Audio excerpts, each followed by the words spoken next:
If I were a rich man, yaga-digga-digga-digga-digga-digga-digga-digga-dum. All day long I'd biddy-biddy-bum. If I were a wealthy man. Oi!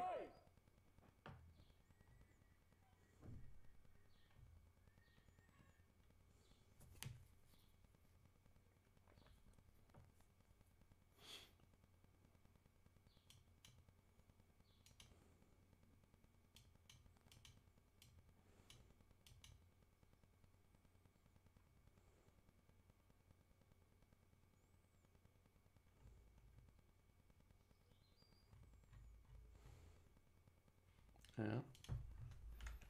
Nice. Thanks for all of this. Ole. Någonting.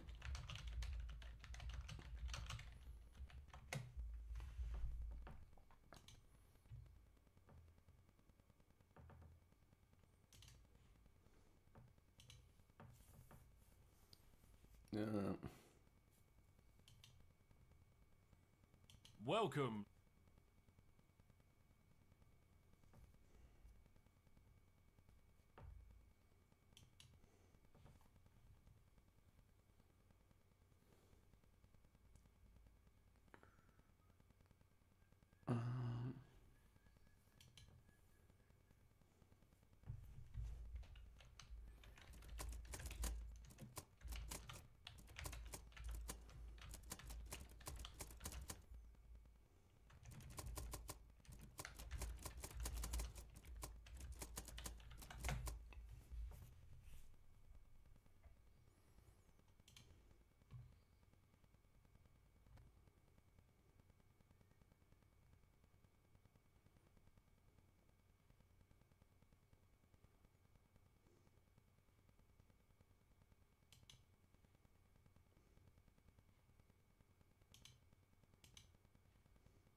Okay, so how do I add this?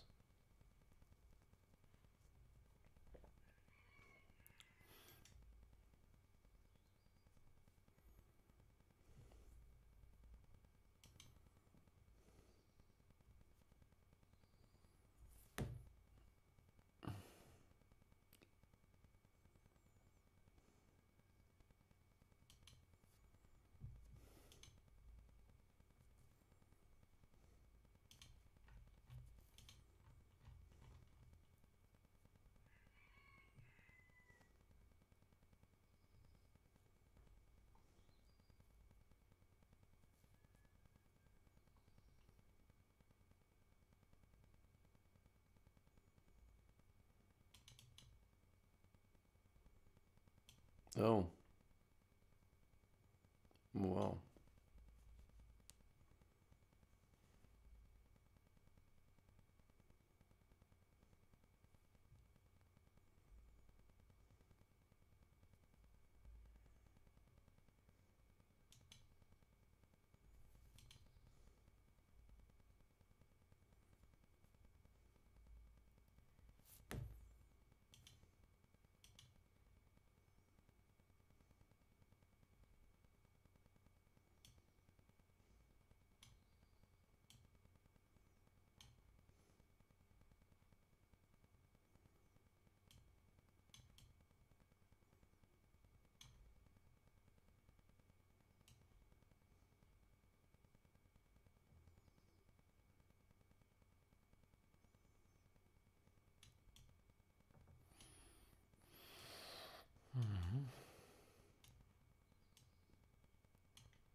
that's kind of okay.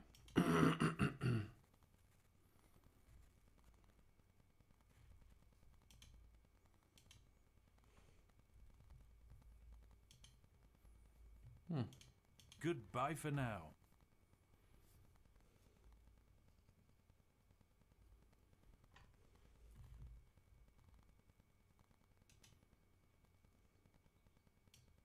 Welcome.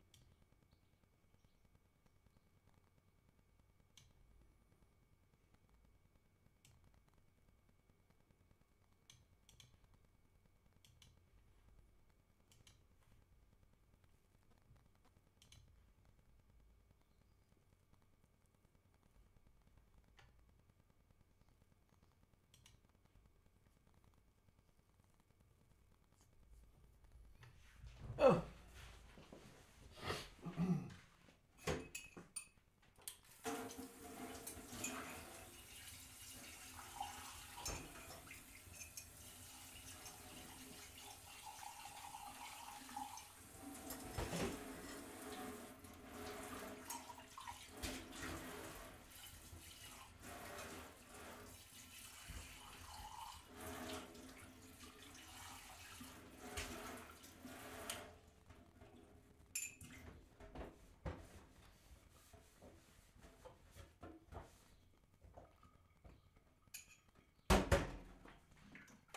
Einfei Shui. Welcome to my channel. Tensu. Welcome to my channel. Commander Root. Welcome to my channel. Ella. Welcome to my channel. Kata. Welcome to my channel. Lurks. Welcome to my channel. Streamfer. Welcome to my channel. Nightbot. Welcome to my channel. Alicidra. Welcome to my channel. Polaragui. Welcome to my channel. Stream Elements. Welcome to my channel. Axe. Welcome to my channel. Restreambot. Welcome to my channel. Free Kaibobev. Welcome to my channel. Alien Gathering. Okay. Welcome to my channel. Drapsnat. Welcome to my channel.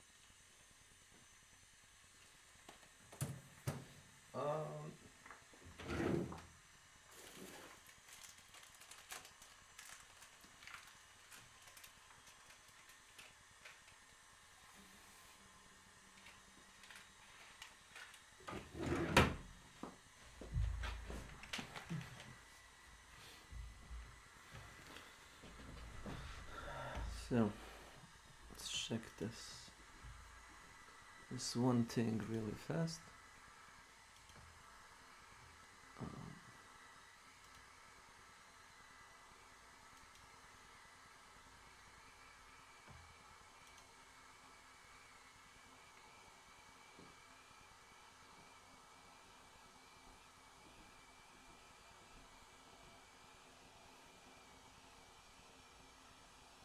Okay. That guy's having fun. This is not mine. And this is a lie. So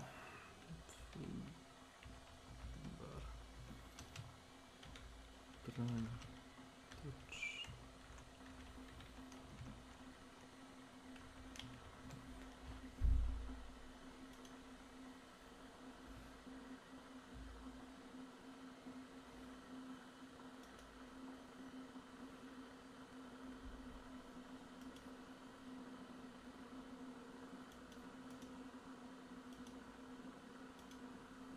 Okay, Welcome. that's what I'll watch. Hey everybody, so tonight we are doing our fourth A21 dev stream. I'm joined tonight with Sean is here. Sean's our lead programmer. Robert is here, and Steve is here also. But you'll be seeing him just a little later. But do you guys want to go and do like a quick introduction of yourselves? Alright, hi, I'm Robert, work for the Fun Pimps, work on random gen and the character system and various gameplay elements. John. Hello, everyone. I'm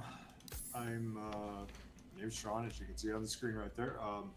I work on a lot of different stuff: vehicles, AI, a lot of different gameplay stuff, graphics stuff. Yeah, lots of fun stuff. Cool. Well, so we're gonna go ahead. We're gonna start with Robert, so you get to show off a lot of things that he's done over the course of this alpha, and then we're gonna move on to Steve. Let's go ahead now. We'll actually click over to here. I'm gonna do the scene that doesn't show anybody while we generate. Okay. So go ahead, Robert. Explain what we're seeing. Alright, well, I've made some new changes to the Advanced World Generator. One of the main ones being preview quality options, because a lot of people were having problems with lowest and low. Those will basically take down the detail of the terrain, and default and below also use just white cubes to show the prefab, so you don't actually see the mesh for the prefab. Hold on just a second. Apparently they're saying that the music is still playing for some reason. Uh-oh. I was like, what? That doesn't even make any sense, everybody. Just there. Let's just turn it off. I apologize, everybody.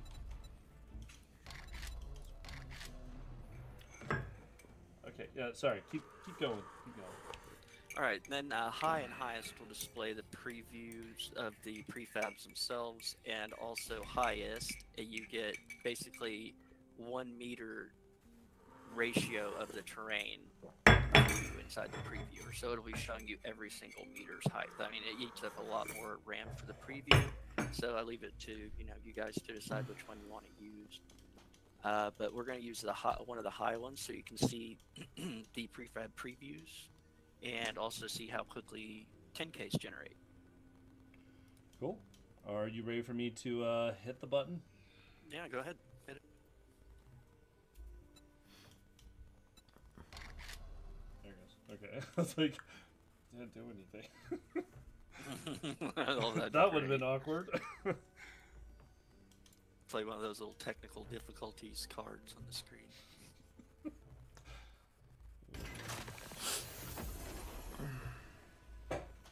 So I did quite a bit of speed improvements, and Sean helped me on some of these speed improvements as well with the road smoothing and a couple other places, and gave me some guidance. And a lot of memory improvements, trying to reuse variables instead of letting big lists blow up. There was some changes to the order that terrain's generated now, so towns will be quicker to generate. And highway connections are faster now, but they also check to make sure they can actually reach where they're going before they try to go there. It was a long 3 minutes. I don't want to talk about some of this stuff until after it's generated. It is faster, people. I know it's not the most exciting staring at the progress bar, but it is faster. So you should have left the music. We should have just turned it down so we had a little mood music. Yeah, a little mood music. Yeah,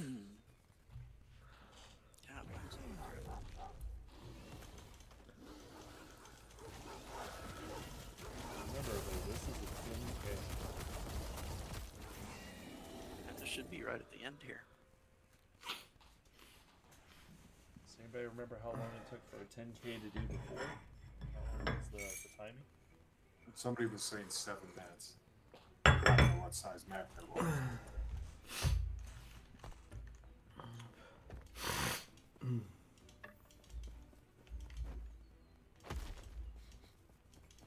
Yeah, it was definitely a long 1 second. Okay, generation complete. 2 minutes and 2 seconds. There it is. And that's a 10K map.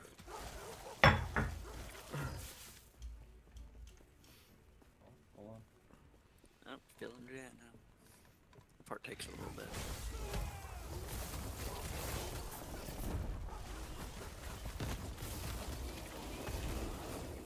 So they're asking about your PC, Lathan. I think I have 32 gigs of RAM. Actually, this is your Yeah, that's my 7000 main- series AMD, isn't Oh it? yes, yes. Your 7950. Yeah. So this is a fast computer.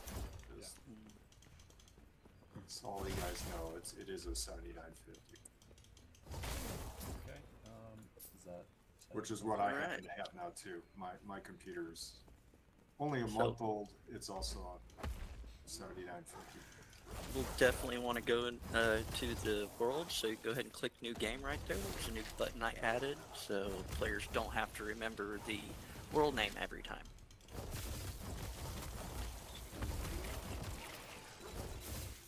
We'll just keep all the default settings.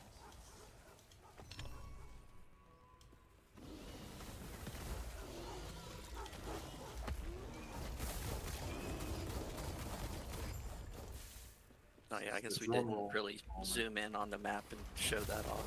But I mean, it's the same kind of previews you're used to having. Oh yeah, we should. Oh well. Eh. Actually, do you want me to? I can make it where now they can see you. Yeah, Tag you back in. Sure, I guess There I he can is. look at-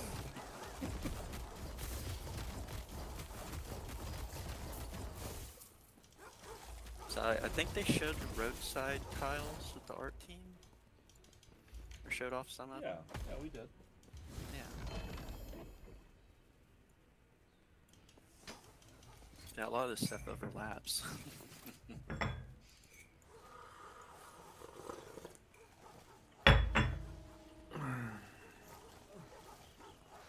Whoa. Okay, so everybody, once again, I do have the sound for the game off. Figure it just makes it easier for you to hear us talking. So I don't think there's going to be anything really you need to hear.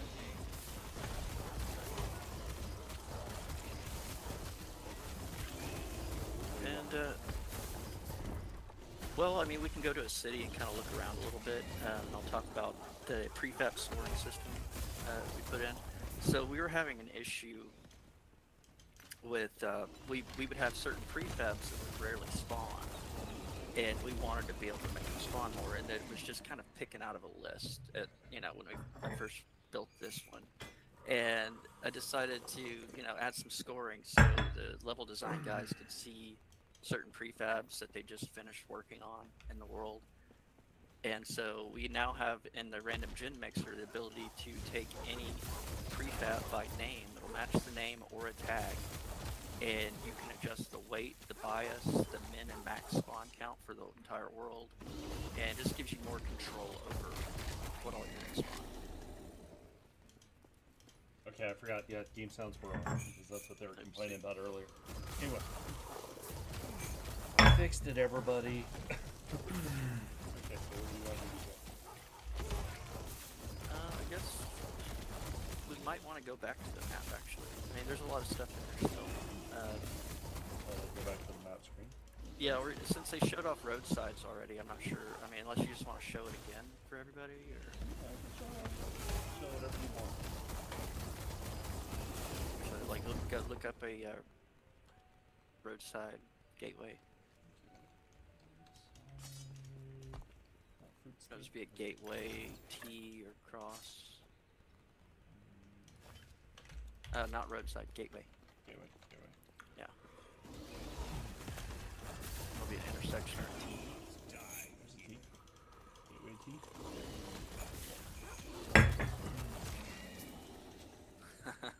Of course. Oh, that's a fun spot. Oh, Stop at.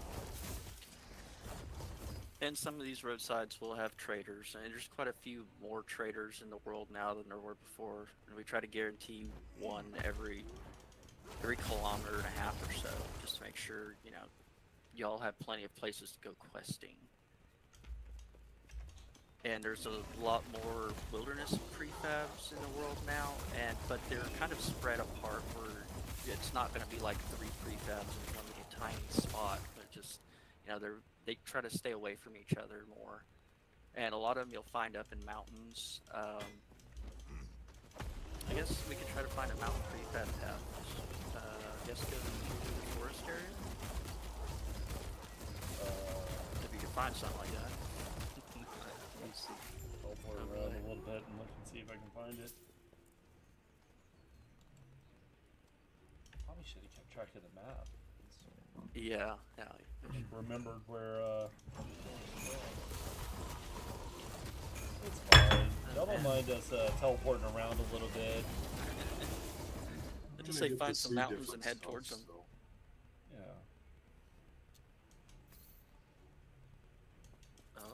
Wasteland gives you great distance views. Oh, hey. Alright. Yeah, somebody mentioned health bars before. That's just God mode turned on. Yeah. That's not a normal part of the game.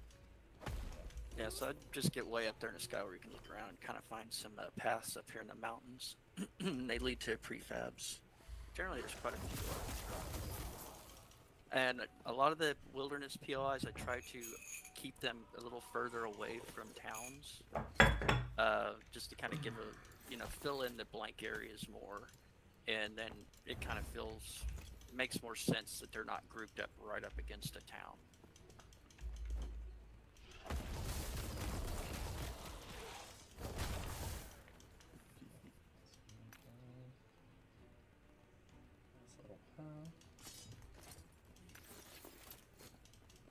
There's a lot more switchbacks now when you go up mountains as well. Adjusted the story quite a bit this release. Isebe. Welcome to my channel. Yes. Yeah, so you got some of the POIs. You've got a lot of traveling to do. Some will be have really pretty views from them off the top of mountains. I've seen a few of the level designers run into them. Yeah.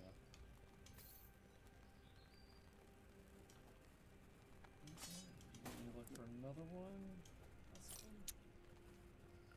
Yeah. This way. There's a lot of mountains over there. So. Are you talking about the ones in the desert in the distance? Or Oh yeah, the desert ones. Yeah. Go over there. Check those out.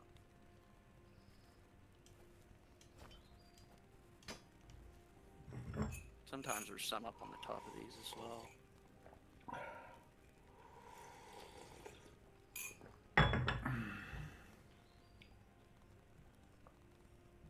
It's barren out here. It is.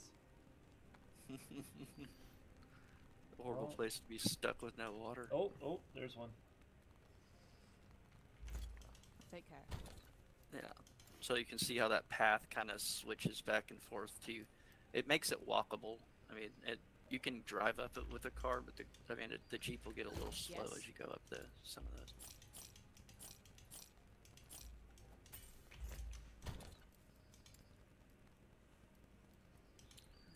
The POI pop-up stuff is not God mode. That's normal. And actually, it's smaller now. Yeah, I changed that today. This build's from a couple days ago. This build of the game. Yeah. Rogue RL. Welcome to my channel. Hello. Yeah. So where else would you like me to go? I guess back to the advanced gen. Okay. And we'll show off the low quality settings. And for this one, we'll just do a 6K with. Hold on, wait. Isn't there kind of a bug right now where I need to? Oh yeah, the fog. Yeah, everybody. There's a bug we know of. I'm just gonna do something real quick. I'm gonna show. Or Shawnee. just hit console and do the weather fog 0. I think that takes care of it too. I'll just exit and come back in. We haven't seen Sean in a while, so we thought we'd bring him back. Say hi, Sean. He's like, I was. What, do you want me to sing and dance or something? Right. I mean, what? I mean, Rick, I believe, did dare me to sing and dance on in the last meeting. Good. So, Alright. you're not getting anything exciting out of me. Don't have the energy for it. Oh, see, and Rick's even in chat.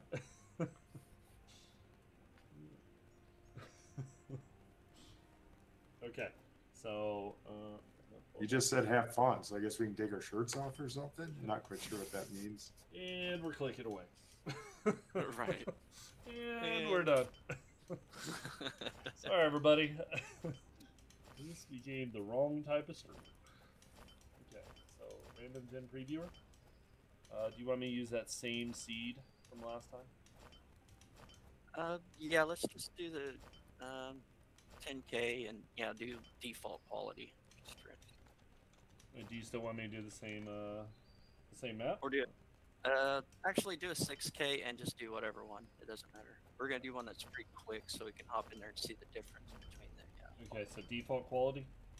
Yeah, we'll just leave it default for this run. Okay, here we go, everybody.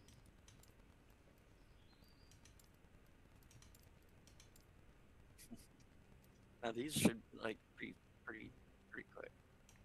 I think QA said like something like a minute and a half or something earlier today.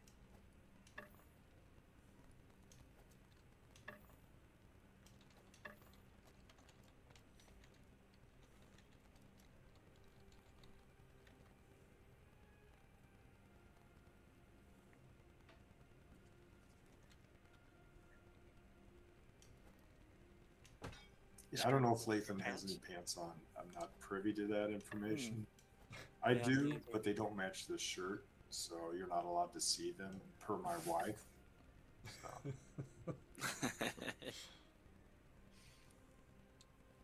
It's great that we're gonna have a record of this on the 7 Days YouTube as well.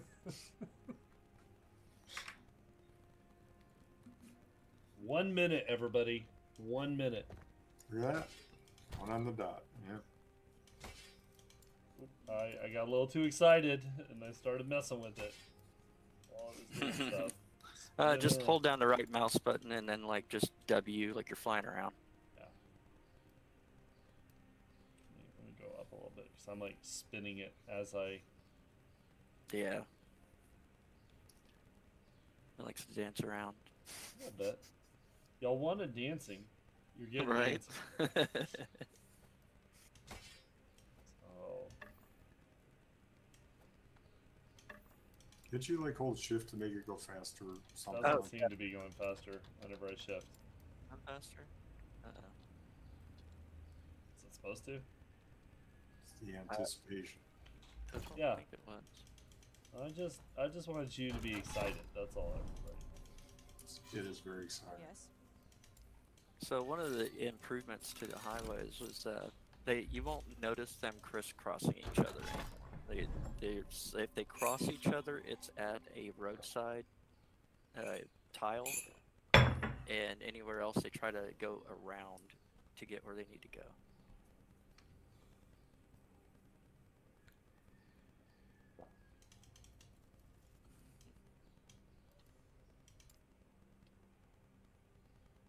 And also the whole world now, there's a street tile grid that covers the entire world.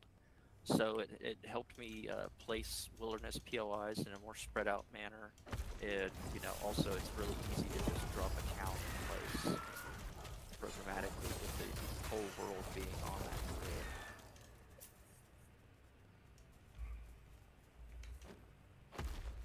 So I guess you can do highest now and just turn up the quality and then generate again. Skavex. Welcome to my channel.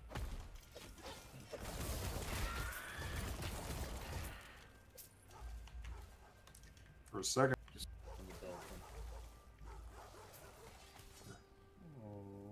Oh, it's getting slower, guys. It doesn't matter if it's dedicated. Oh, we were looking off into the distance, everybody. I was like, man, Alright, so- I feel like it should have been there by now. Yeah, now if you fly down there, you should see more detail.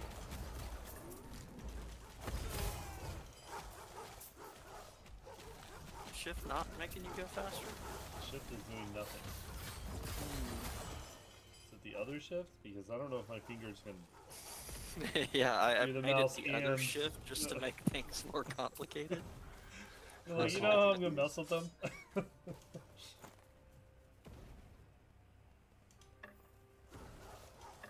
Yeah, shouldn't the scroll wheel make it go faster? Use the Standing? Is it? Ooh. Well, maybe I'll have to do that. Do that, everybody. We can just play it from here. You don't even have to go in. Right? This is it. I know where I'm staying. Oh, not really. But, I mean, I'll figure it out. Right. Yeah, and then the terrain detail, like looking at any of the terrain changes, you'll see a 1-to-1. Let's go check that out. That's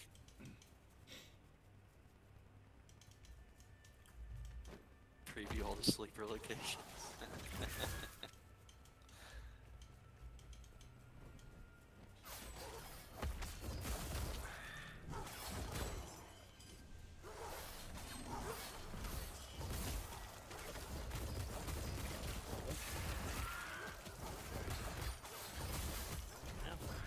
Yeah, that's pretty much all my stuff. That was like the hot scene. That's what I was going for. Okay, well, let's go ahead and Yeah, you could just help.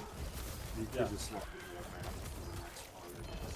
Yeah, I was gonna go ahead and load into the one we were just at, and then I actually have a list of items to load up. So we're gonna bring Steve in. Thank you, Robert, for being here and showing off your stuff. Oh yeah, thank you. Okay. Okay, hi, Robert. And now, oh,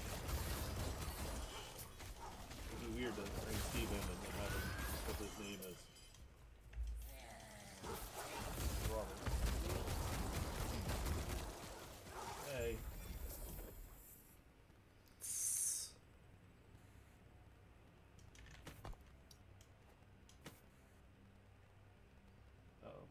Oh. No, let me send him a message and remind him. Hey.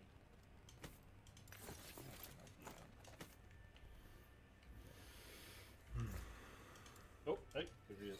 Here he is. Hey, you made it. Okay. There we are. Okay. Thank Well, you, thank you. Steve, go ahead and introduce yourself. Yes. Go ahead and say who you are. Take care. I've worked on, There you go. I worked on the dismemberment system as well as a bit of the drone. Today we're going to be looking at a little bit of the dismemberment system. Okay, so I am right now loading up, grabbing all those items you said. So I need just a minute.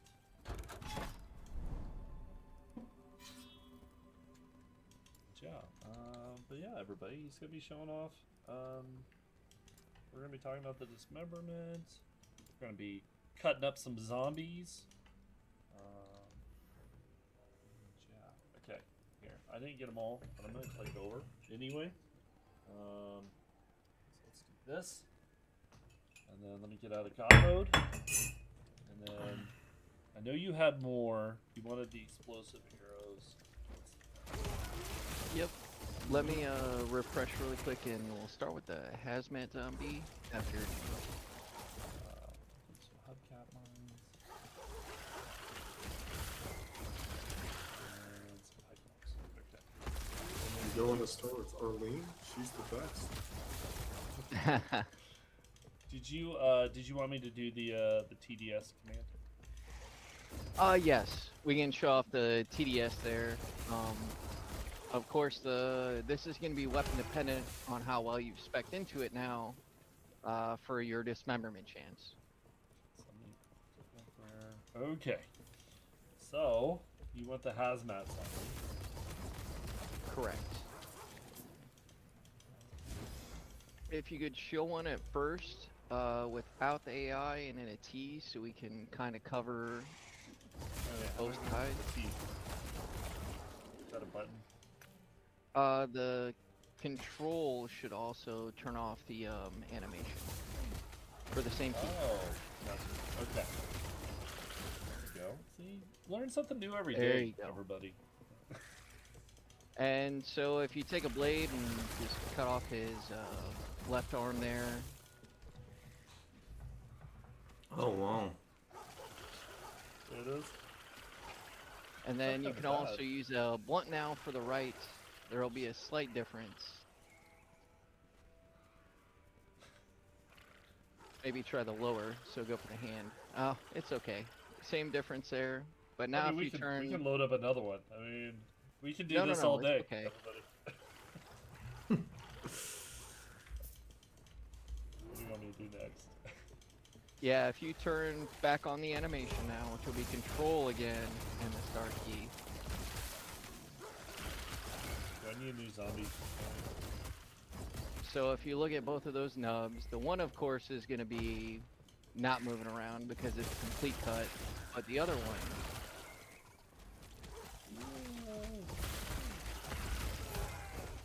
so it'll jiggle a little bit when you have blunt dismemberments, which is a nice kind of thing that we have added.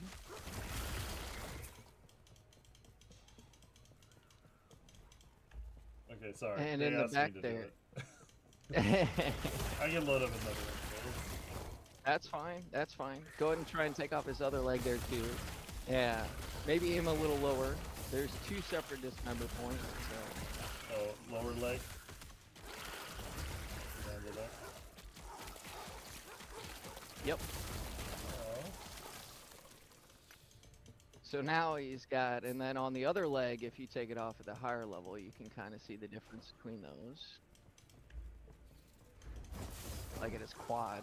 Yeah. Yep. And so with weapons, that's going to be considered a blunt.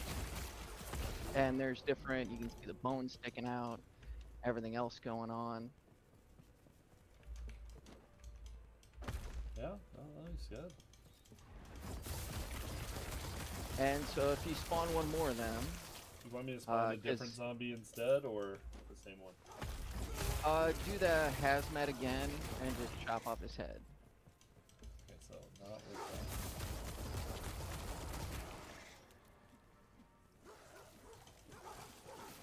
Yeah.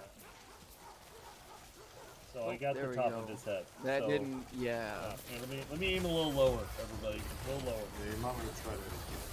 Yeah, we did it. Let's aim it. Oh my god! Okay, hold on. I'm aiming Or a too high. power attack should make it Power fly attack? a little further now. Okay, let's do that. Okay, there we go. I really like chop. Sorry, I'm. You know what? Here. Oh, I didn't even. Wait, I thought TDS was on. Shouldn't that have cleaned his head right off? It does, but only after there's a little bit of a discrepancy here because we're holding him in a certain model.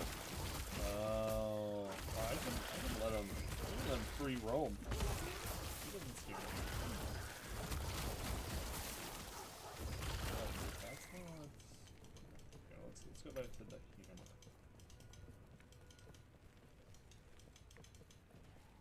Yeah, I don't think TDS is. Let me turn it on and off. TDS doesn't seem to be. So since you have a blunt weapon, he does not have a blunt removal of the head. Oh, see, so this is a good example, everybody. This is just me killing him for no reason. This is. Yeah, there are other zombies. If you move that, to, guys, you know, we're gonna be just jumping a waiting little out of order here. to use. Skateboarder zombie. Yeah, definitely.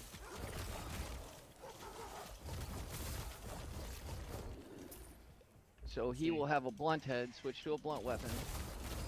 Yeah, You can cut off. yeah, and well, I if got you his see head the off. little difference there. Oh, Yeah, that's he it. loses a little bit of his hat as well.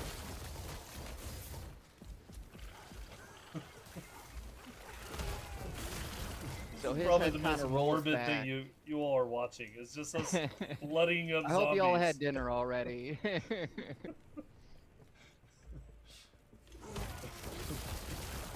It is late enough. Hopefully all the kids are in bed and food's digested.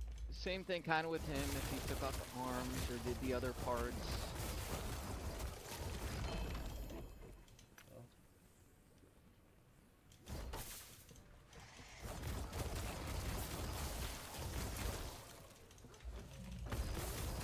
sledge is good, but the power's kind of going to ground. Let's try,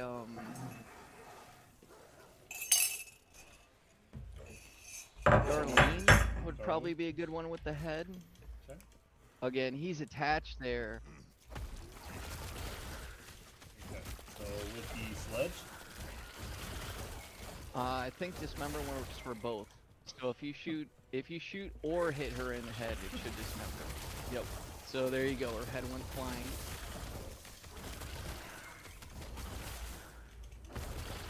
She's a good one with the shotgun or the pistol too, because they also affect that as well.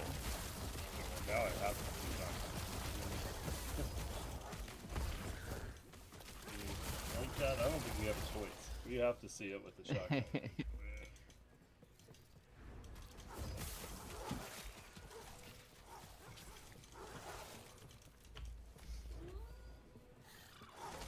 So there we go. It flies off. And the legs. So when she's on the ground, that one can cause movement. Okay, so you had me get a pipe bomb. What am I using this for? Because I'm excited. We are waiting on that a little bit. Okay, yeah, that's all right. Let's slow down a little bit and just talk about everything that's happened here. Sure. Lathan's getting excited. Yeah, I know. I'm getting excited. It's like, hey, let's... I want to see the masses of zombies. And he said, So, the same dismember one we had before. You can pull up zombies and keep dismembering them with any weapon of your choice here. Okay, machete. Lab zombie would be a good one to show here too. But Let's get some lab zombie going.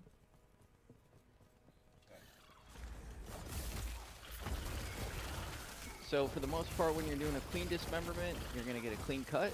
When you're going through a blunt, you're gonna get a nice little stubbed edge. We've improved our system from about a handful, maybe up to 8 to about 20 total zombies, and now have unique dismemberments.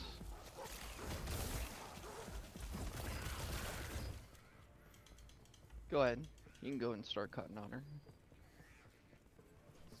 So she has a little jiggle tech going on there on her arm before she gets cut, but after she gets cut, she has some dew.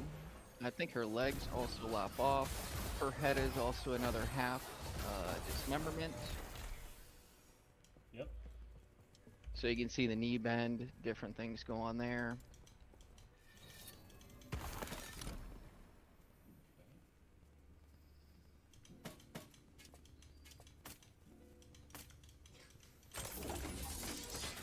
Just a sec. We could throw in a Yes.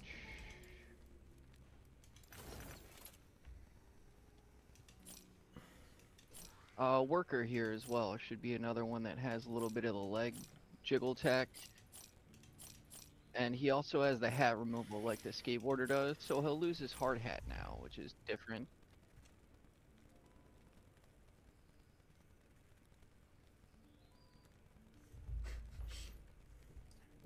Yeah, it's a little odd. I mean, it's a chrome dome. We'll say he really takes the cranium off the cap. but can you drive the hard hat? I know everybody wants to know.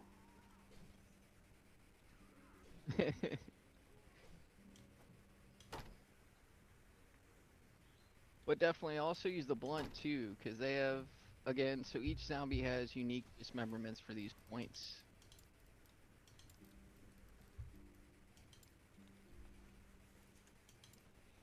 And in certain cases, particles as well. So I want to give some props to the designers there as well. These blood particles are just amazing.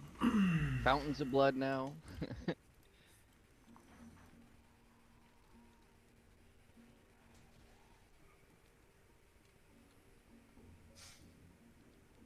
I'm just gonna keep doing this till you tell me to stop. That's fine. I'd throw in one more. The businessman, I think, if you turn off the AI one more time. You want me to turn off the animations? Yep. Just the AI, not the animations. Okay. So just the, yeah, not control, just hit the button. Yep. I How do you want And me if you to- can take both of his parts off, because he has a good example of how they use the jiggle on the body.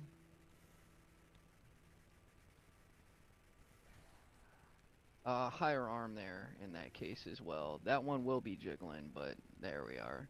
Yeah. So you can kind of see it flapping back and forth a little bit. Oh my. It's a Jello, everybody. Yes. Take care.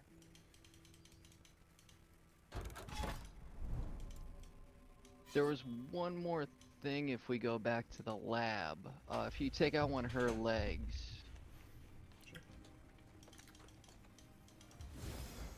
I want to show her, and her is irradiated as well.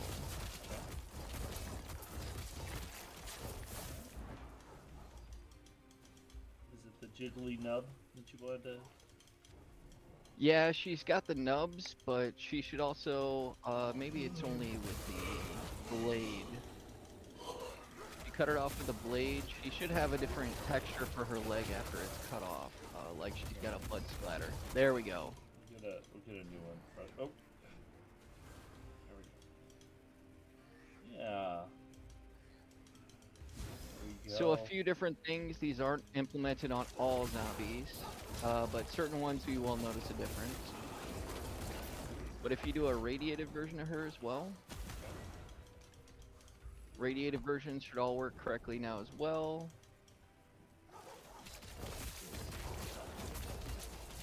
And feral, same thing. Don't mind that one, everybody. Don't mind that one. And went for a walk. Yeah, I mean, it's radiated, okay, everybody? Sometimes it gets back up. They do regenerate. Yeah, they do regenerate.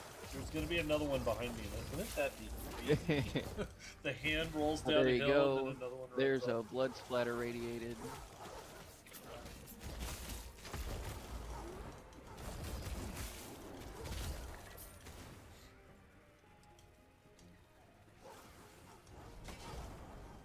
And so the best example here would probably be right. He's kind of our highest level zombie at the moment. He's only got a radiated and a feral. So if you do white, WIGHT.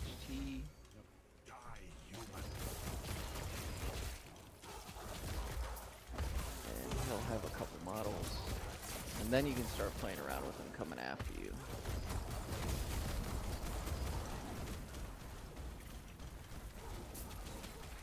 See a nice little drop on his leg and his head there. He has the blood splatter texture as well on the leg. Yep.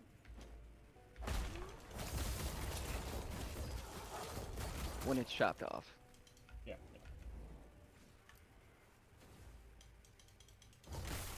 But yep, you can go ahead and cut him too.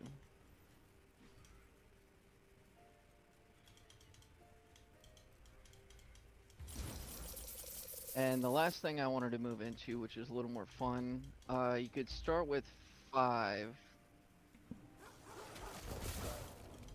Wait, start with 5? Zombies. So between some of those explosive weapons I gave you, maybe start with the pipe bomb. Oh, I can do the pipe bomb. Okay, which zombies do you want me to farm? Any of these. You can do a combination of white, business, hazmat, any of these new zombies. You can just hold down shift.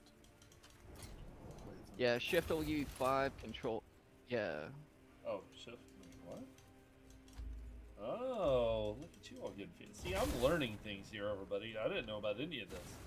That's my favorite shortcut. That's right there. good. You can leave them stuck there. But yeah, go ahead and flip it off and drop it at their legs.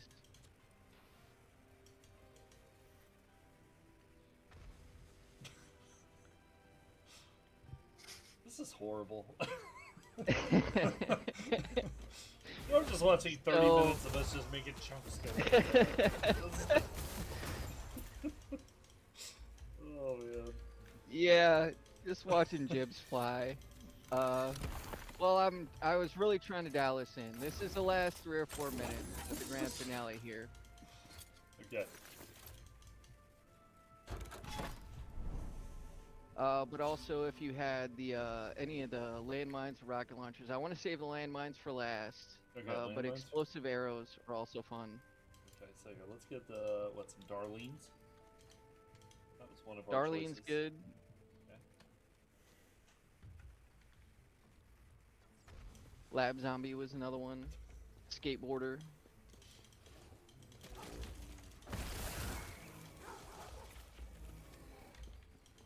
And if you can do 10 at a time, you will not kill them all, so just be aware you might create a lot of crawlers. Yeah, it's fine. What about 20?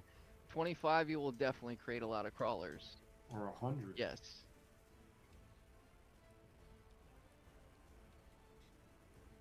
So the explosion damage is based on the sphere, so depending on where it's at, will cause them to lose limbs. So if you shoot them higher, you're gonna get more. And if you... I don't even know what to do. Yep. Do it again. Everybody's excited about it. Okay, we'll do one No, more. that was beautiful. That was beautiful. Oh, these guys are still alive. You should fix them. Yeah, I felt bad. I stepped on them. So, They're like, well, "Hey, they where's should Phil?" still lose parts here. Boom, there you go. You just got some dead jibs. Yep.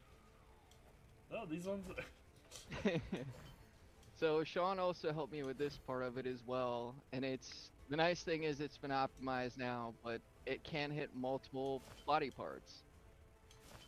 So in most cases, if they're standing on a landmine, they're probably just going to lose their legs or maybe one leg or something. But if you're shooting a rocket launcher at them, if you're shooting an exploder at them, you can pretty much kill them limb from limb. Again, this will come down to your perking into that type of ability as well, depending on the type of your weapon you're using. So, do you want me to put down some mines and have them walk through it? Is that what we're... Yes, we can wrap this up. Yeah, we're almost at 10 o'clock. Lay down a little minefield.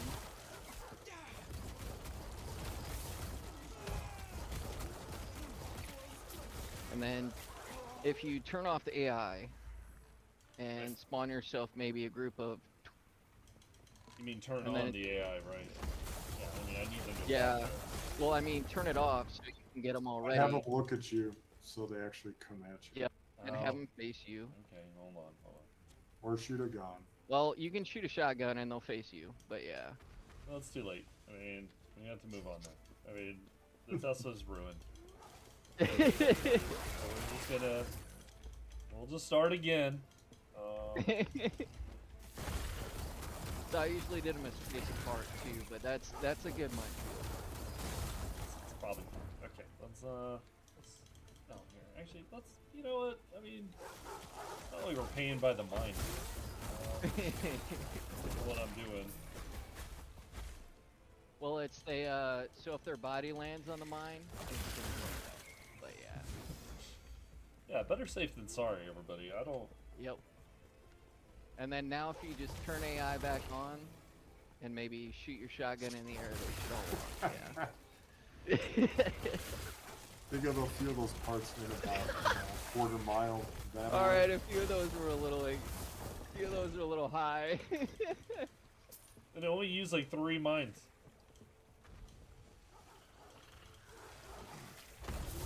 Well, I mean, you have to finish. I mean, How Maybe about do a something a little more maybe hefty, do a like little some right big in mamas or business, and something? we'll wrap it up with that because they have the jiggly legs, the right in business zombies as well.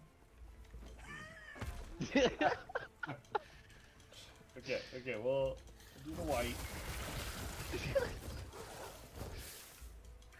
Guys.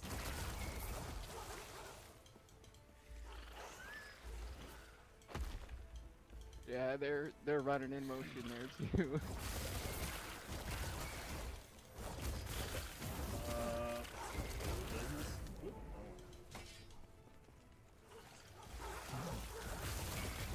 If you didn't get yourself a rocket launcher with the HE grenades, because they work incredibly well too. Let's do that.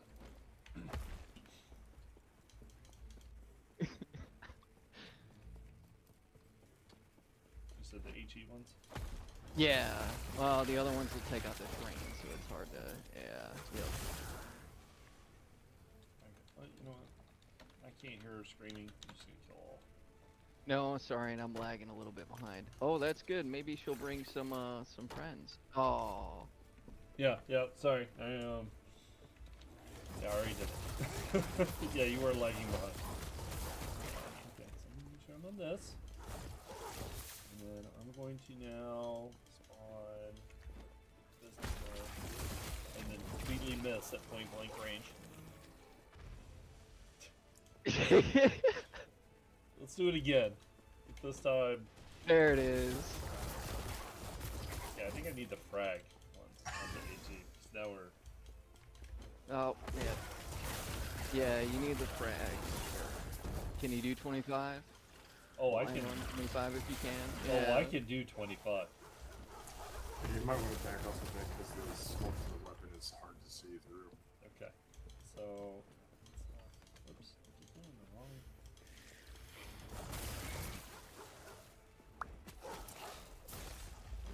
After you just control click. Okay. Let's do But if you roll over there, you should see a bunch of parts laying in the area. Just look down. yeah, We got yeah. some arms, some legs. Yeah, no, it worked. Yep. It was They effective. disappear fairly quick, and you can only have 20 or 30 active at once. Again, when you got large groups, to make this more performant. Oh, they win. They win. So if you want no crawlers, use a rocket launcher. But yeah. Okay. Well. That's it there. I'll wrap it up there, and from this fun point, we can take it on to Sean with the transition from explosions. Okay, so let's go back here. Thank you, Steve, for talking us through all this fun stuff. Looks great. And then we'll go ahead now. Take you out.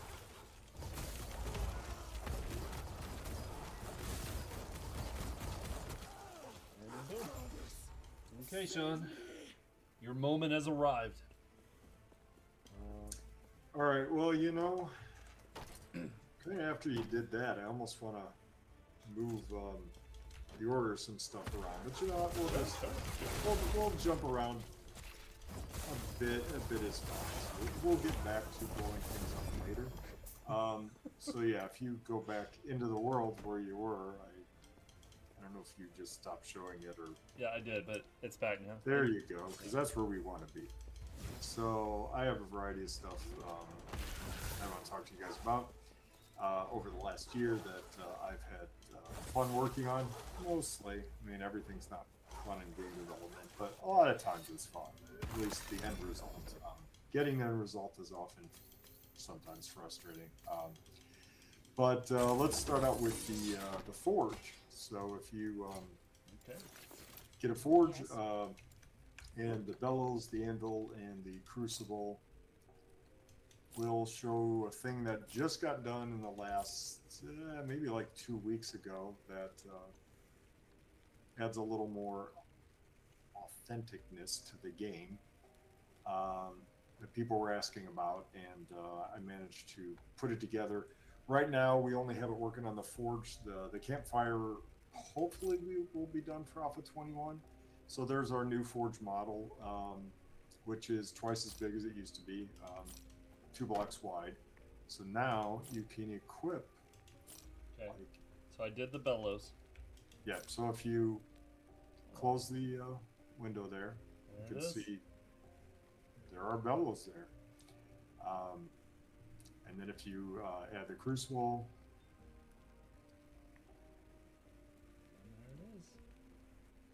There it is. And then if you add the last one, the anvil, that one's quite prominent. There it is. And hopefully the workbench is set up for this, but we don't have any tools yet for the workbench to make use of it. But hopefully the workbench will actually have 3 different tools, just like the campfire and the forge have. The campfire is getting a new model, you know, completely redone. It's pretty close to being done, but not in time to show you guys. So another interesting thing that we threw in is if you craft something, or so if you open the forge back up and just well, you'll have to put Can I do it in the normal some crafting? material in it. It really doesn't matter what. But if you were to create, you could just Yes. throw stone or anything Yeah, we'll in do there some stuff. and then create something back out of it. This was kind of a last minute little addition. Quality of life change. Oh, and everybody, I don't know if you see this, but there's a clear up here now. So just a nice little. Yeah, that's a new button. Which actually I think just yesterday or today got added to a bunch of the search fields. In I think in almost every place now has a clear. Yeah. Okay. All right, so that guy's doing work. So if you were to just create maximum, start at crafting, close the window, and look at it, which is interesting to see in this lighting. Actually, make it dark out.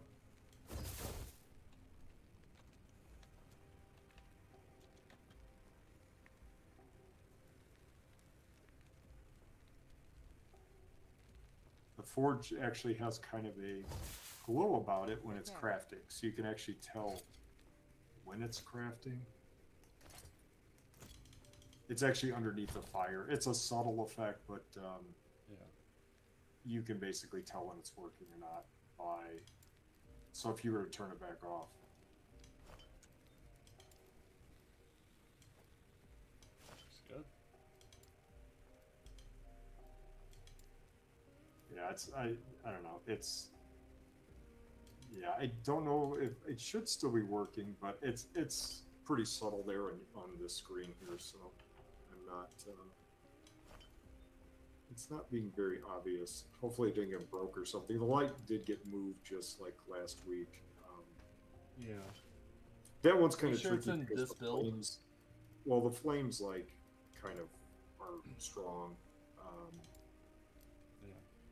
But yeah, so hopefully they're actually the other like the cement mixer and the workbench all do a similar thing. Actually, put down a workbench. It should be very obvious on the workbench.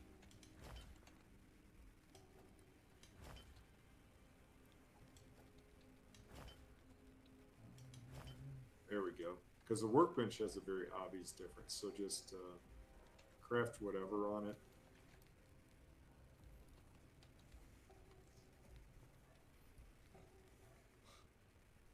Making bedrolls for everybody. Yeah. Yeah, so close the window. Yeah. Thank you. Look what you see.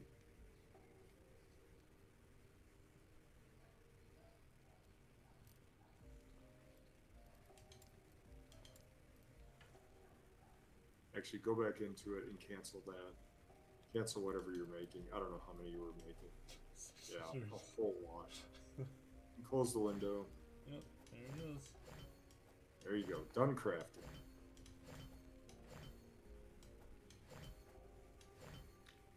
So that was a nice little addition. The new workbench does have 3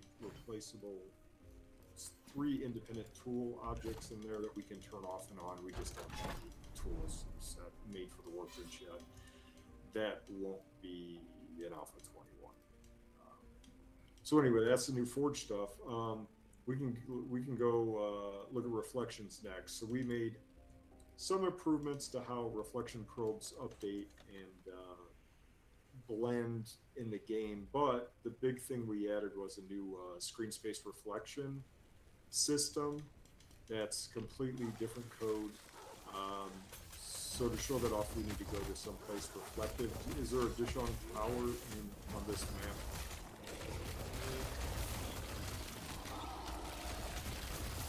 We need a nice business type build. Lots of shiny interiors. Yeah, so if you go into the bottom floor entryway,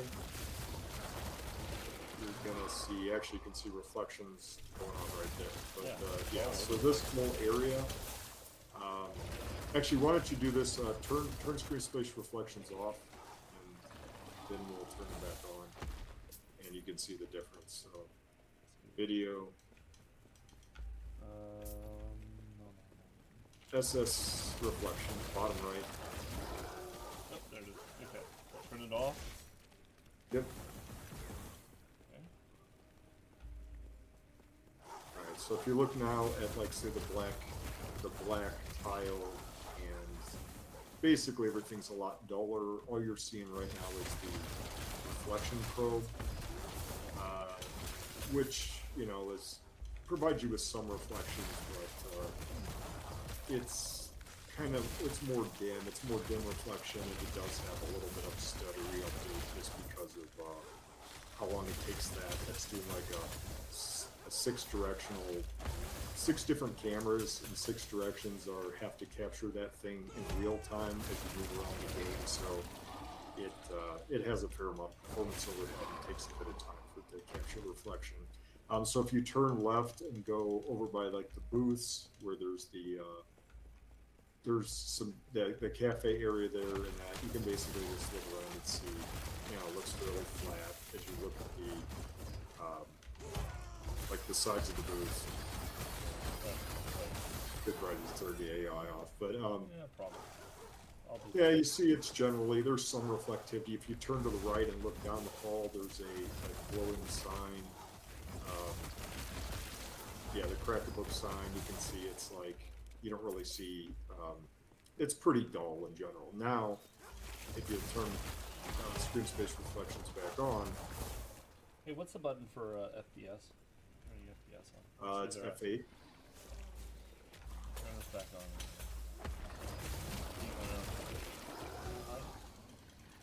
High's fine. Yeah, not ultra. Ultra's pretty demanding.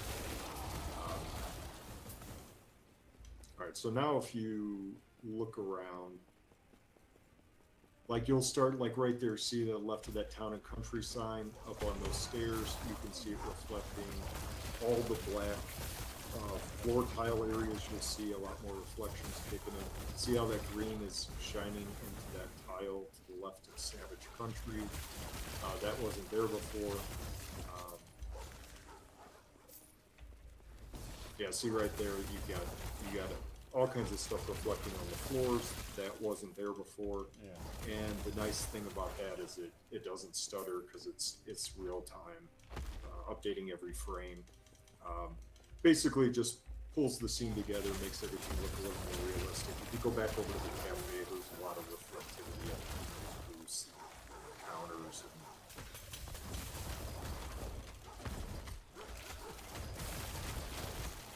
Yeah, everything's a lot more shiny. You'll see it pick up all kinds of stuff right there. Yep. Stuff that wasn't there before. So yeah, nice new feature. It's fairly it's somewhat heavy on performance, but it's been you know, it's been kind of balanced to give you a decent amount of reflectivity without it being too bad performance-wise.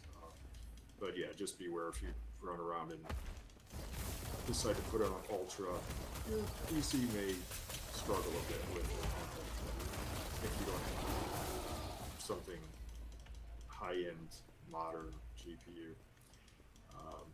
Alright, so that's reflections. Actually, you can run outside and grab the sniper rifle and a scope. 8x scope is a good choice. And we can just take a look through the scope, because we made changes with how the mouse sensitivity is handled when you're zooming in with basically anything that zooms in. I saw a zombie over there that you can probably try to kill. It's much more smooth and responsive. It used to be kind of stuttery and skipped pixels the way it was done before, and now it's many times more sensitive than it used to be. I was trying to shoot something, and then zombie had to come up and hit me. Here's somebody to shoot. There you go, off with the head. So yeah, that every scope, anything that zooms in now will feel much better than what it used to feel. You'll have much more accuracy trying to hit stuff like that. So then one other setting we added to it, if you hit the escape key and go into controls, there is now an acceleration option for zoom acceleration. Okay. So that basically just lets you adjust the rate at which you turn. The higher the acceleration, the quicker it'll jump. So it gives you a little bit of an edge when you're trying to do fast movements versus precise movements. Kind of lets you do both at the same time. Gives you precision for small movements, but lets you snap it around. So that can totally be turned off if you don't want any acceleration. But the defaults are, many people tested defaults before we narrowed in on what felt good to most of us. So that's it for the weapon zoom. So now vehicles and damage. So if you spawn actually let's just start out with a bicycle. We'll work our way through the vehicles. So this was shown, some of this was shown briefly before. Unfortunately, it was more the boring part of running your vehicle into walls, which the more interesting part is actually, running over zombies, which was not shown before. So if you use turbo to actually, look at that, some blood spray.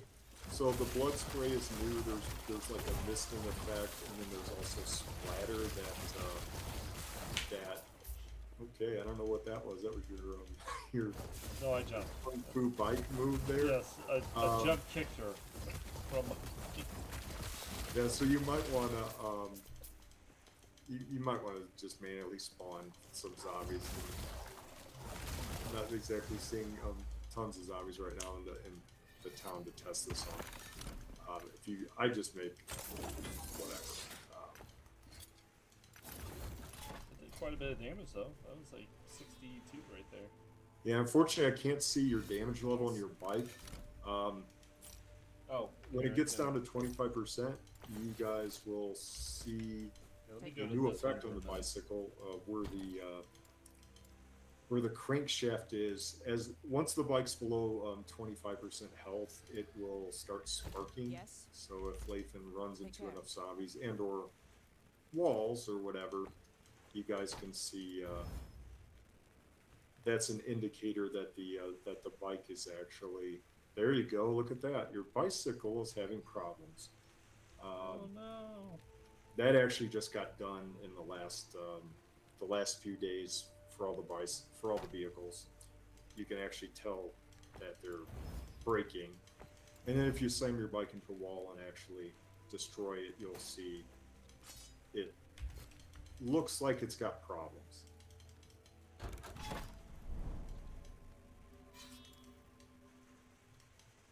Almost. There we go. Oh no. Okay, leave me alone. I'm just trying to show something. So the bicycle at this point has lost its chain. Yeah, it's broken. And which you can tell just by looking at it. It's sparking and or kind of smoking there. It's smoking because you ground up the crankshaft there and ripped up the bearings, and now it's overheated and making smoke. It's a video game, so whatever. Let's go on to the mini bike next. Sure. So you can start killing the zombies with the vehicle instead of shooting.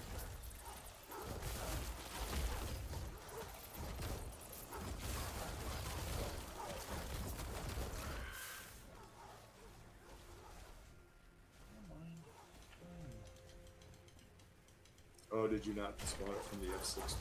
I did not. Shut up. Yeah, it comes with no gas. Yeah, so just run them over. It should be like boom. The bigger vehicles do more damage to zombies in generally. More blood splatter. That was a lot of blood, right? Coming off that one.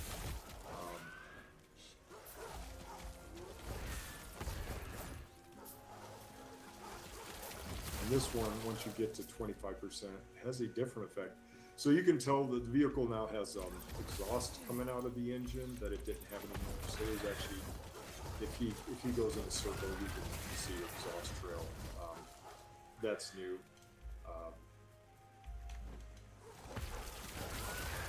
Once you ram it into a few more things here.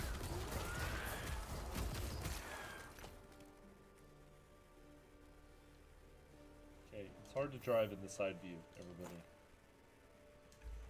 This isn't the side scroller here. Just trying to show it to you, but now I'm like... I'm not sure where you're trying to go. I don't know either. You know what? There you go. It's like let's go into the dank alley and find look. So finally, his vehicle's now sputtering with black smoke because he's damaged it too much. So ram yourself into a few good walls here so we can get this over with, and wreck that thing already.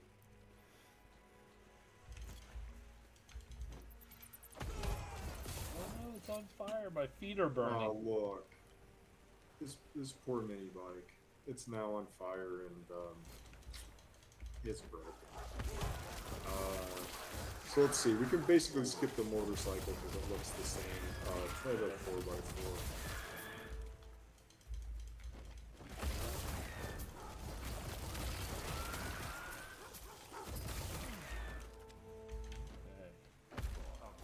There you go. Easiest vehicle for running over zombies. Aerobera. Welcome to my channel. So that now has exhaust coming out of the those big twin exhaust pipes on top for when it's running. It's there. It's subtle enough to not be too annoying when you're driving down the road trying to look where you're going.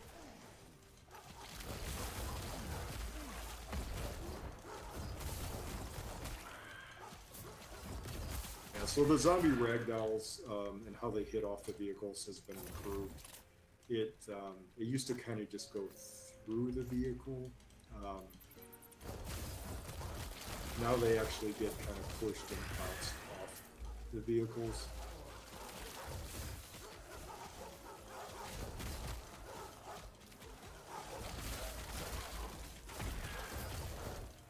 I think you need a lot of zombies, Lathan. Let's once you try like 25 or 50 and abuse the system a bit.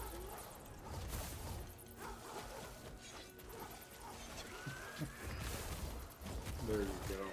That's some grindy mess. They just gotta build up some speed and let them have it.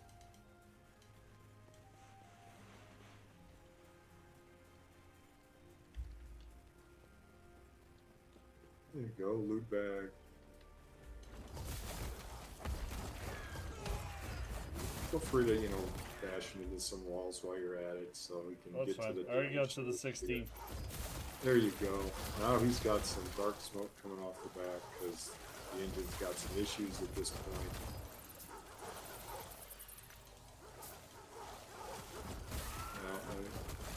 I'm not sure we need a window wiper mod. The red mist goes away all by itself. We are trying to keep the game performance fairly high through all this carnage.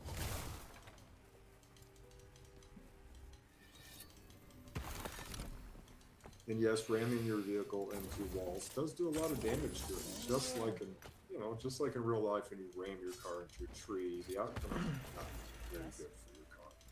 That's what repair kits are for. Oh no! So you will love your repair kits even more because you'll need them. Take care. Oh, look! Now the engine's on fire. and a sure sign that you might want to fix your vehicle.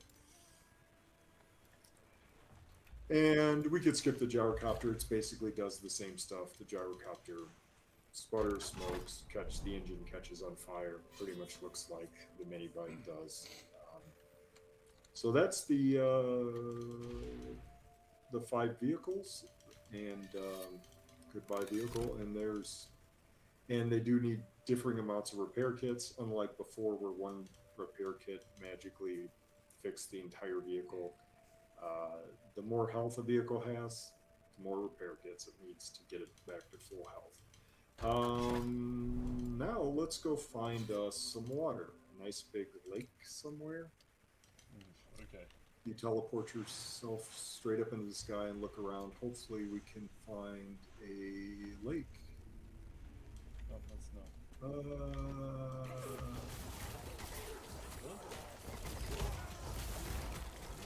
this is the 10K map. Well.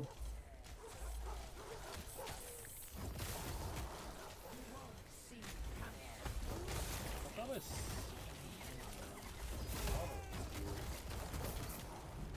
Yeah, where's the lake when you need it?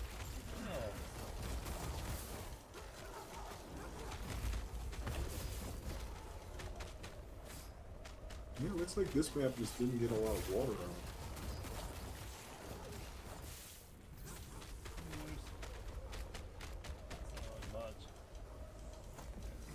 Yeah, that might be big enough. Yeah, that's a good one there. Just deep enough so we can swim, and yeah, that's plenty big enough there. So a bunch of swimming improvements. Swimming has always felt pretty bad in the game, at least since I've been involved with the project, and surfacing was horribly slow, and you could do some odd stuff like kind of bob up and out of the water and then fall back into it. So I spent a bunch of time reworking all the swimming logic. So if you just go out of bed, try to find some a little bit deeper water. This is rather shallow. So first change that welcome to my you channel. can actually see the top of the water now, so you can see how far you have to go as you're drowning to get your breath, to get some air. So all the swimming speeds have been increased basically horizontally, vertically. If you surface Lathan, go tread some water, you can see it actually moves at a much quicker rate than it used to. You can see the surface, and now you just stop at the surface. There's a clean stopping point. Swimming now actually uses stamina, even when you're swimming slowly. Sprint swimming uses quite a bit of stamina. When you run out of stamina, you actually get swimming fatigue, so you will sink below the surface briefly because you won't be able to tread water while you have swimming fatigue. If you dive down and then kind of like move left, right, swim backwards, you'll notice that swimming now behaves more like you're moving in a fluid. It actually has momentum, and you drift around, and it's not like you're walking on land anymore. So if you use the shift key to swim forward and then stop, you can kind of see you'll build up speed, you'll slow down. It simulates drag and momentum. And I see people are mentioning boats in chat. Yeah, we're thinking about it. We're working on it. We have a prototype raft. It's just not done yet. We're still thinking of reasons to why you would want to be in the water or not be in the water. So hopefully we'll be doing something to go along with these changes. But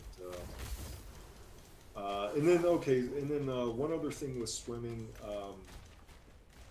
We can do the whole climbing up on ramps and plates and stuff. I don't know if there's any kind of... It'd be nice if we had a dock area.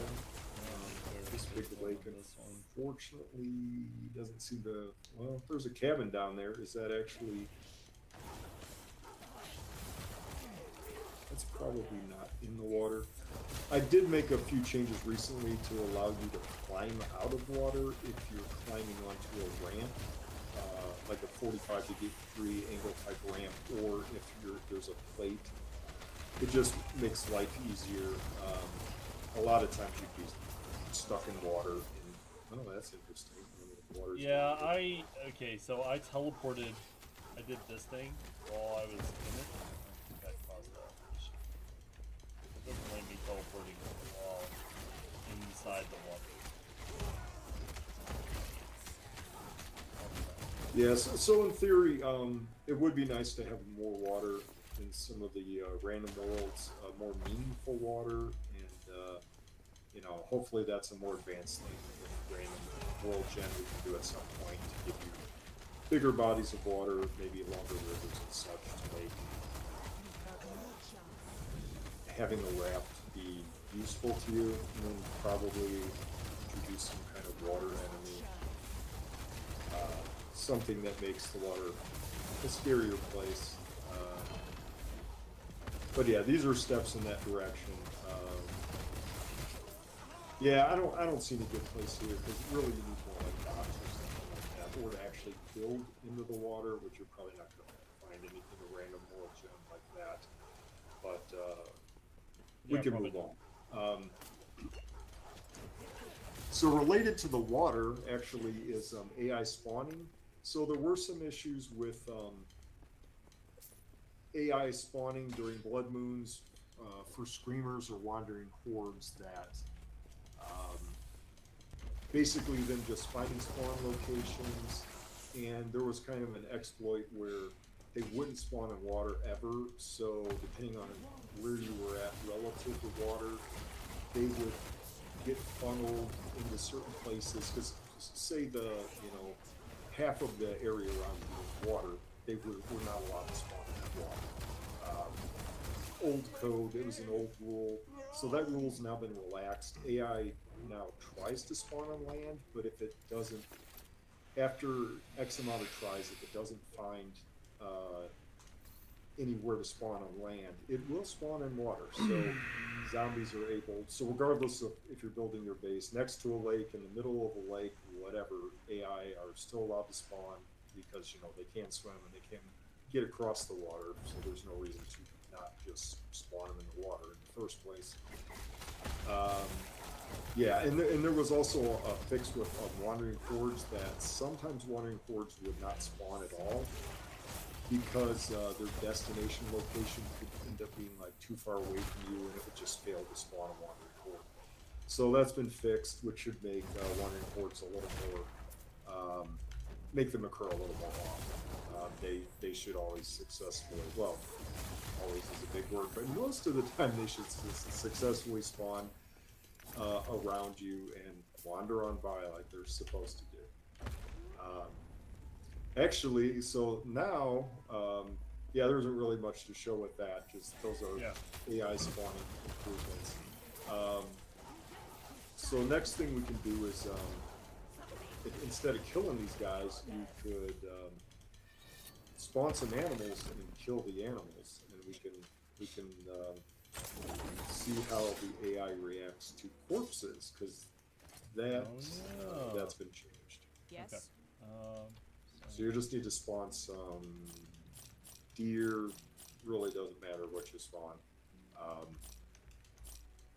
You can spawn pigs, deers. You might want to like turn AI off. I forgot about the 25. Take care. Okay, well that's not, now you spawn 25 and we don't even really want 25. Okay, let me just kill all. I don't feel right about this. You can just kill them all. Do a yeah. I don't feel good now about try that spawning one. a single deer and kill it, and then I still feel kind of bad about it. Okay. And then spawn a zombie. All right, now it's usually easier just to do this with a wild zombie wandering nearby, but you can manually spawn one. Oh, wait a minute. Yeah, the AI's off. Turn the AI on. Oh, dinner. If you get up nice and close, so you can see the blood, so the zombie's now munching on the deer. And there's new blood splatter that I had fun doing that particle myself. It actually sprays and sticks to the surfaces, and so this makes an interesting little game mechanic, because if you're out hunting and you shoot an animal, so like you could leave her alive and just Oh, I mean, she's dead now. She's done. spawn another animal and shoot it, and you'll see that the AI will actually be interested in the corpse. So you can just stay away from her a bit and make a deer. Run past the deer because she's still looking at you. Nope, she's stuck. No, she still didn't want the deer. She may get it. Run past it the other way. Nathan, you're killing my test zombies. Oh, look, there, look. Look, she did it. Oh, that one's eating over there, so. Yeah. So it's kind of a random thing. Sometimes they'll be interested in the corpse. Sometimes you, yeah, somebody's asking if wolves do that. Wolves, I don't think are set up to do that. Wolves don't corpse eat right now. Animals don't corpse eat. It's just a zombie thing. Which part is she eating? All the parts. I think the zombies want, all the fleshy parts. I don't think they care about the bones very much. Actually, so spawn a bunch, spawn like 5 zombies, because the effect is better that way. So if you're out hunting and there's a zombie nearby, you kill your deer or chicken or whatever, those zombies will eat your corpse. So spawn another deer and kill it. You can see how fast they can munch through a corpse.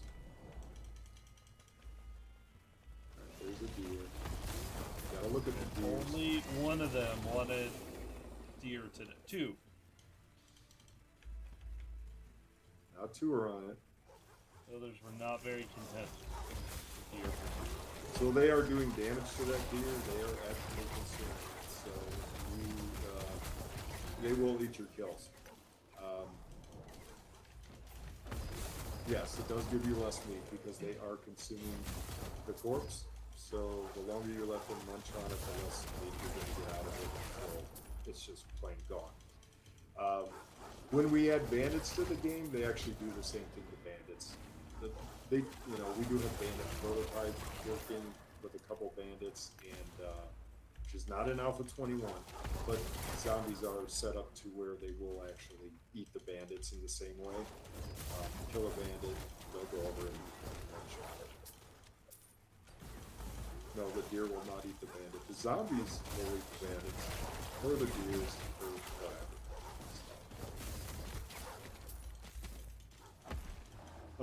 So that's corpse eating. More blood, more chewing, whatever. There was also some bug fixes related to the alignment of where they line up on the corpses, because oftentimes they weren't really kind of touching the corpse.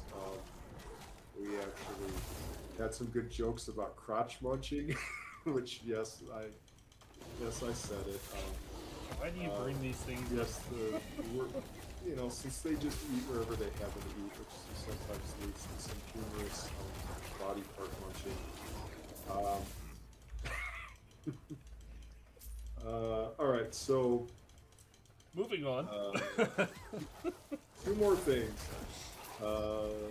We have many people's favorite new developer gadget, the nuke grenade, as it's called. So, for Lathan, if you grab a nice stack of Okay. nuke grenades. Welcome to my channel.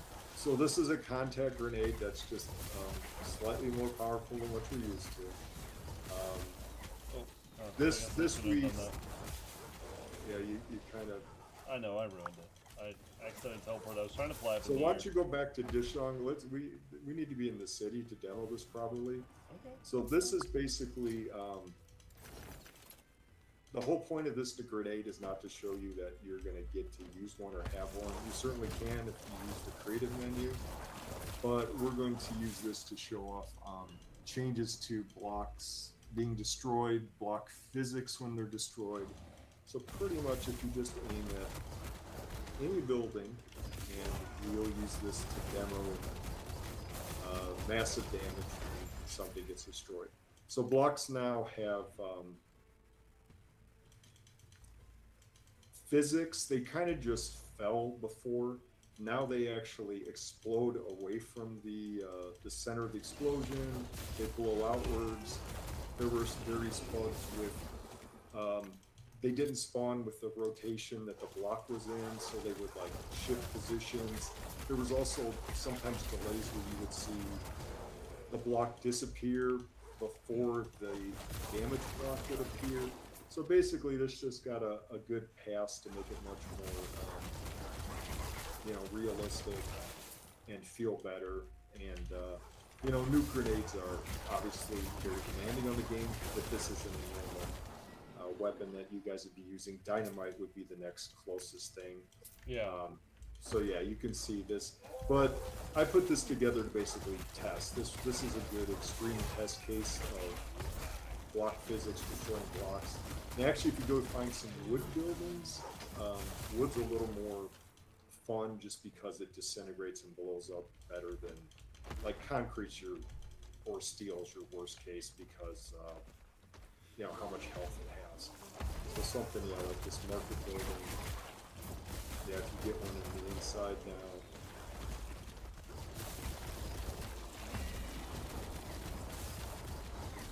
Yeah, it rips through that pretty nicely. Well, I don't know, is this building even wood though? It looks like wood, but it might not be. Yeah, let's go to the next one. Yeah, that one did some of the stuff that looks like wood actually has. Whoa, there's a good one.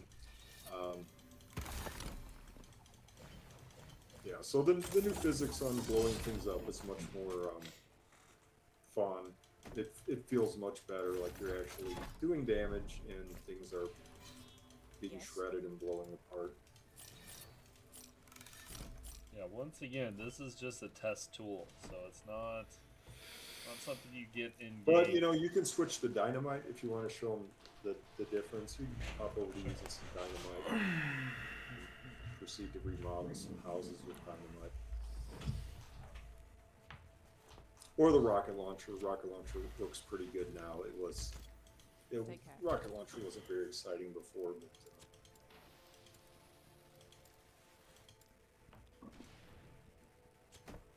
probably should have picked another wood house. I mean, it's still showing the kind of blast away. yeah, it's just the blast is smaller with dynamite, but that's a more realistic explosion that you would actually experience in the game if you decide to run around and throw dynamite. You get some nice holes with some nice physics, and it looks and feels good.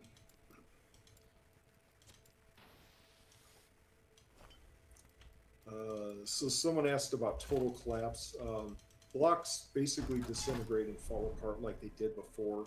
It's just a little more performant. It's a little more clean with how things fall apart and the debris when it hits the ground. There were some improvements there, a little bit of bug fixes, adjustments with like how things disintegrated and fell apart. Yeah, actually, Lathan, if you go back to like Deshaun Tower, you could just blow off kind of the bottom side so you can get a big collapse going. You can see the progression. So if you just start, if you just whittle your way with some nuke grenades across the bottom, you pretty much see the whole building start coming down. And yeah, it only took two. Yeah, so there you go. Lots of pieces falling off. If you watch it, the debris as it lands, the debris is handled better. I mean, it's still going to lag your system because it's the Deshaun Tower that we're taking advantage of. Realistically, it is still a lot of blocks, everybody. We're not going to get... Yeah, so I mean, this is a lot of CPU processing to spawn all these blocks and to make all the debris fall and impact and stuff, so... Yeah, but the game handles it better than it used to. Yeah. It's still not going to be perfect. Looks good. The building will continue to fall apart as stability, as the decrease in stability works its way through the building. Until I take it all the way down, and it's... Oh, that looks really cool.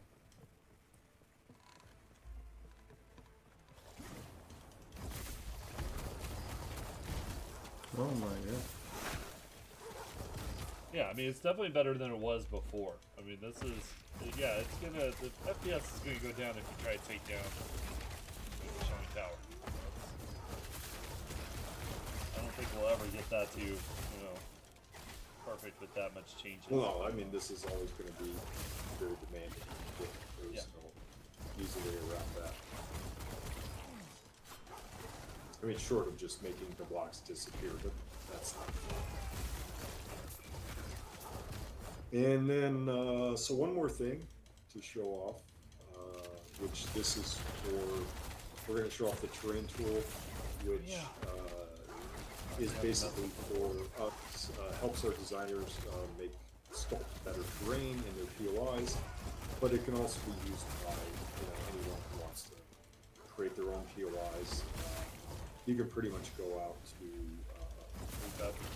some open space outside the town and just show off some of the editing abilities. There you go, some nice ground. So this one I did not mess with, so I don't know the piece. Yeah, you'll pick it up quick enough. It's left mouse button, right mouse button. So it's in the dev menu. It's just called terrain.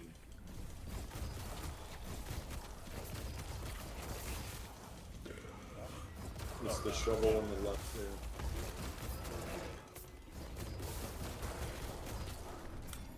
Let's make me go down. Alright, so if you left click, it grows terrain. If you right click, it shrinks terrain. If you shift right click, it removes terrain, which is one of the things the old tool did. So you can quickly make like holes and grooves by shift right clicking. If you use the shift mouse wheel, you can make it much bigger or smaller. Just show off. It can get quite massive.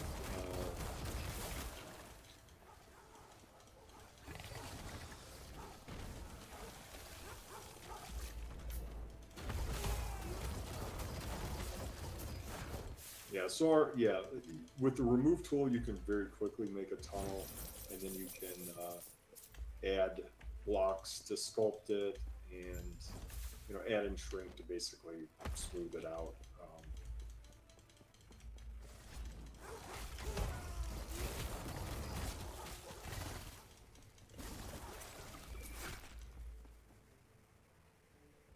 So basically it just expands and grows terrain. It works from all directions, so you can do walls, you can even sculpt the ceiling down. You can do all kinds of fun stuff with it.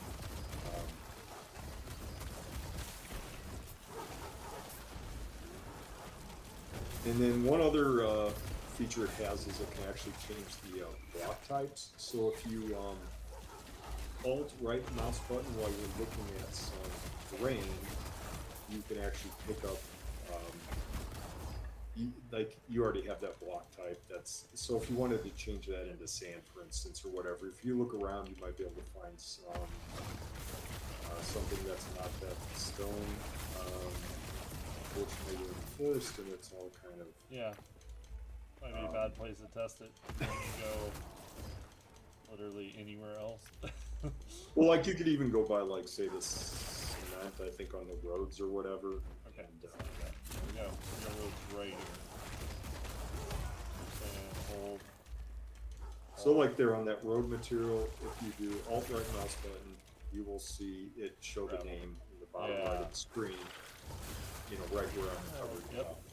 And let me hide you for a second. So see how it says gravel at the bottom right, everybody?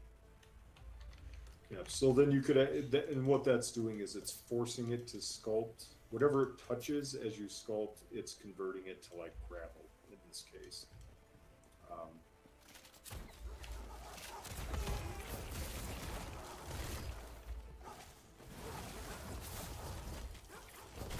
So it's drawing two different circles. The outer ring shows you the area, the size of the sphere, and the yellow inner ring shows you the overlapping blocks. Those two things are there for a reason. They show you different things.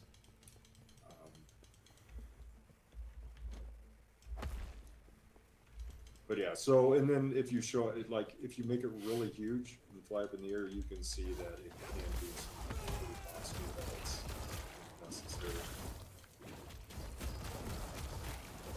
Shift wheel. Yep. It's like, yeah, it can sculpt all kinds of small fine detail or huge detail. And sometimes it's just a fun tool to mess around with. Actually, it is useful for testing for us too.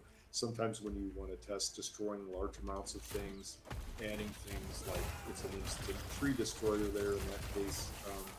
So it's just a fun, useful tool for various purposes. Yeah, the old tool was very simple. It had some bugs, and it really only painted upwards, not in any direction. So, yeah, so that was due for some improvements, and yeah, like actually, if you go down in the crater and paint on the wall and grow it out, you can see that you can literally grow. Yes. Like, and make it smaller. You can literally you can grow like pseudopod-looking things. That looks kind of cool with the grass kind of sprinkled in there. Yeah, if you just stay in one spot and like grow it out, you can actually grow just a Lucky Fun Bot Master. tentacle. Welcome to my channel. Shift. I keep wanting to do.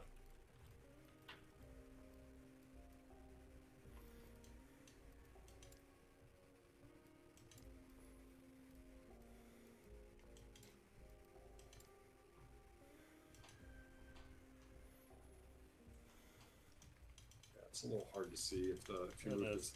the daytime back to sun, you can see it better. And it actually, in a live game, will actually cause collapses, so stability is turned on. So if you do grow things Yeah. like out too far and stuff, you can actually cause collapses and stuff, which is actually another useful testing tool, because sometimes you do want to test things collapsing.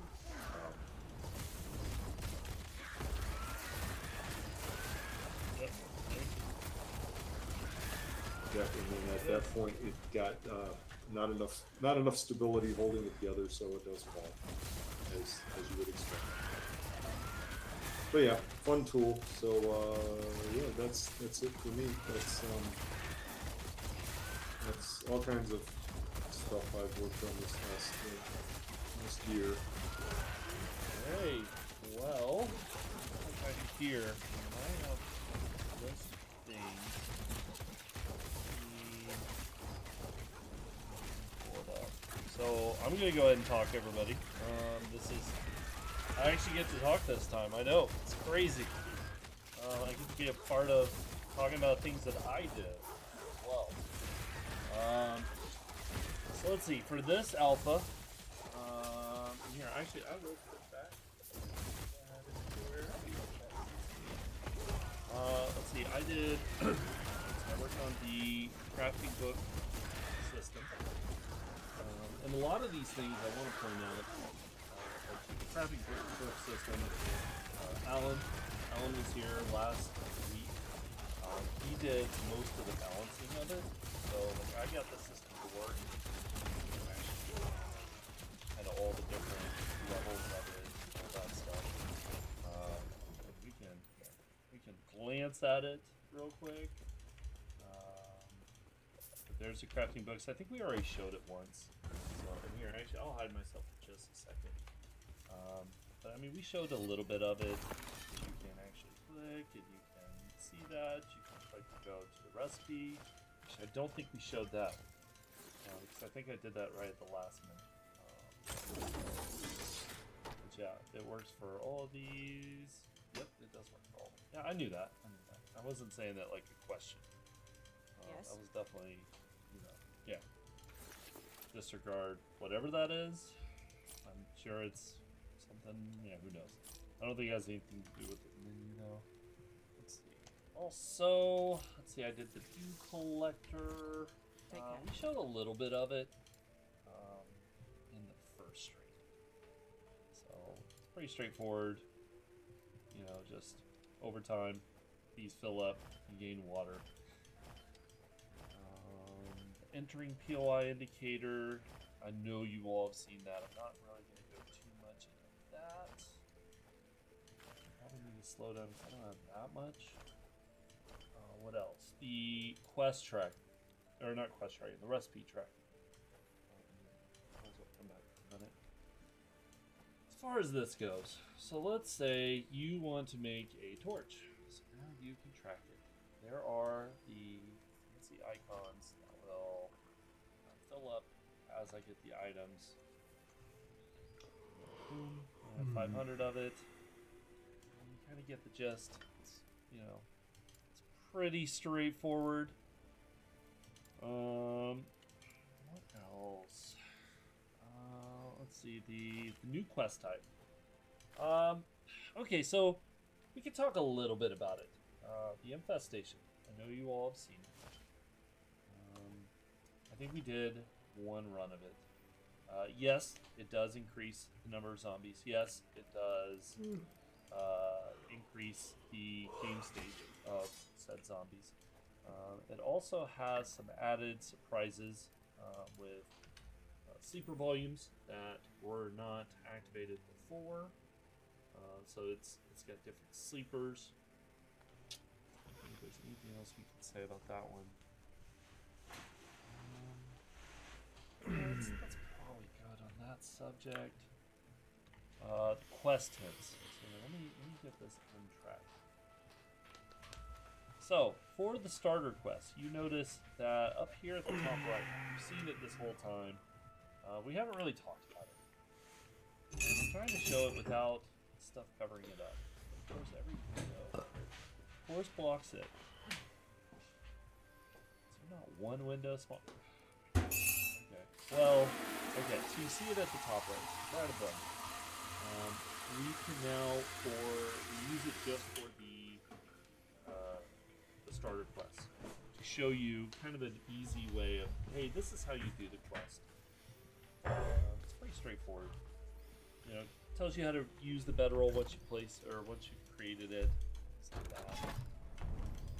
Let's see what else. The hazard system. The flame trap, you saw it on the first stream, so I'm not really going to cover that one too much.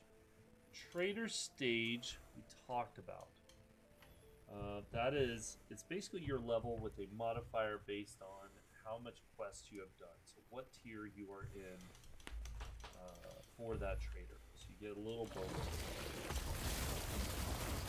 But it decides what is available, so you won't see gyrocopter.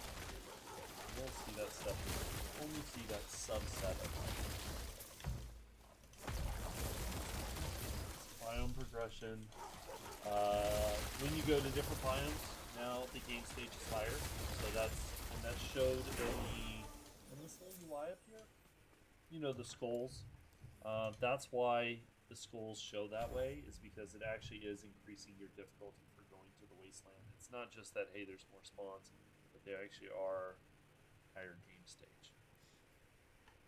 Let's see, the trigger system changes. I don't know if actually, I don't think I want to talk about that. I don't want to talk about that. That is a giant tease, everybody, and I do apologize. But we gave level design some fun things to do with the trigger system. I don't know if I want to give away those surprises, actually. That would actually take away from some of it. And that was a part of the reason why we were not showing them as much in the level design. We didn't want to give away some of those. So we did that. Other than that, too late now? No. It's not too late. We're fine. So what else? Okay, so did focus on, and actually I kind of want to bring this up here. So I did work on the Twitch extension. We added a Twitch extension. Zach Roberts is the programmer who focused on this. He's not here tonight. He did an amazing job. You can actually see it down below in the channel. As far far as the Twitch integration, I know there's a lot of talk about it, because it's a system that, only some people use, and that's fair. That's fair. It is something that is good for streamers, but also in the process of making that, we built a system called the Game Event system as well, and that's kind of what powers the Twitch integration, and we use that in things all through the game, and we're going to slowly start using it more and more. One of the things you guys keep talking about in chat, there is something that we teased a couple of times. I mean, we kept teasing it. It uses Game Events. It's actually what powers a lot of things with the Restore Power Quest. It's used in quite a few places now. And it actually gave the modders a lot of control to be able to do a lot of interesting sequences of actions. I did a stream a few months now, but I did a stream showing off kind of the capabilities of it. We did things like we had a conflict spawner for there was a block that if you didn't kill the block, then it would just keep spawning zombies. We had arrows that would turn zombies into bears. All sorts of stuff. It's all kind of things that came about because of and we could probably talk a little bit more about that because I didn't really discuss that. So as far as the people would know about the Twitch integration system, in this build, in this alpha, so the previous version was just action-based. It was action and focus. We have changed it now. So there was the ability to have custom events. Those are now kind of wired in. We are actually I would say we are the most integrated game with the Twitch platform out of any game. We catch all the events such as hype trains, subs, gift subs, anything you can do on Twitch. For the most part, we have a way of putting in some sort of interaction that happens. Hype trains, creator goals, that's even a brand new one. I think they just put in creator goals, charity, things like that. Yeah, channel points. It automatically turns on channel point redeems. You know what? We'll just turn it on for just a second. I can show you. Since we are showing stuff, let's go and log on in. This is a lot better. So, we added in presets. That was a big thing. So now, with these presets, if you are a more casual player, you're like, I don't like them doing all this stuff to me all the time. Let's set all these to casual. It has special actions that are made just for that. Things like, they can, make it daytime. They can help your plants grow. Things like that. What else? Here, let me go ahead. No. Actually, I don't want to be on casual. I was just telling you that. So yeah, as you can see, everybody can look right now, and there are now channel point redeems on and in. And the extension that is down in the panels should now be turned on, so you should see cooldown. So with that, we've gained the ability to, let's see, not only does it clear up the chat, you all don't have to do like spawn snake and things like that anymore. You can do just, just clicking the buttons. It does enable us to have bit actions. So the streamer can now have actions that they get bits for. What else? There's a leaderboard built in. You also have and this is something kind of special to this build, but now we can reward the person that is the nicest to you. That is something that has been asked for since the beginning, because there's always people in chat who are like, oh my gosh, I really want to be able to do something nice, and you just never got rewarded for it. So now you do. It's a nice reward. What else? Oh, hold on. I will show you one more. So let's go in here. So here's a list. We have weather actions now. And then we have what we call the extras. This is something that was requested by the testers who were helping with the streamers who were helping test. We had a lot of actions. We had a lot of actions that they wanted. Well, that's a little trolly, everybody. Some of them are a little bad, but I went ahead and put them in. We have things like breaking your lane claim, destroying base, dropping your tool belt. One of the ones that is my absolute favorite, I can't even take credit for these buttons, but there's one called Shuffle Boxes. And that is probably my favorite one other than Killbase. Killbase is my favorite now that I think about it. Those two, which I can give a demonstration, Shuffle Boxes, I love it. Quick. We're not going to show everything. We're not. We're gonna show just a little bit. But we can go ahead and do just a quick plane. One thing. I'm gonna turn that back on. I know he's Shuffle Boxes, why do you hate me? Yes, that is the response that everyone gives when they hear about this.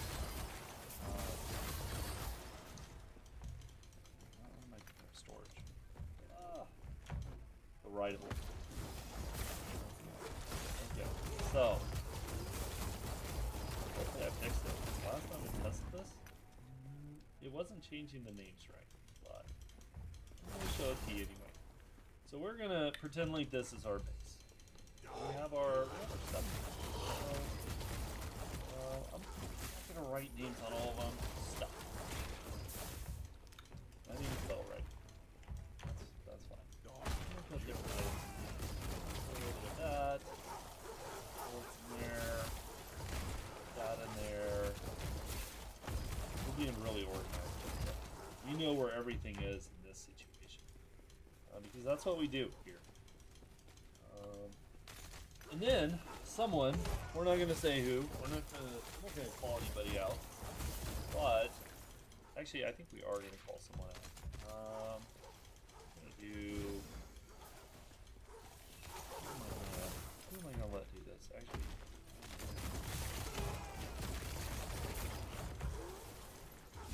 I'm going to give someone in chat enough to do it. I'm going to turn off the cooldown, and actually I need to go and turn off.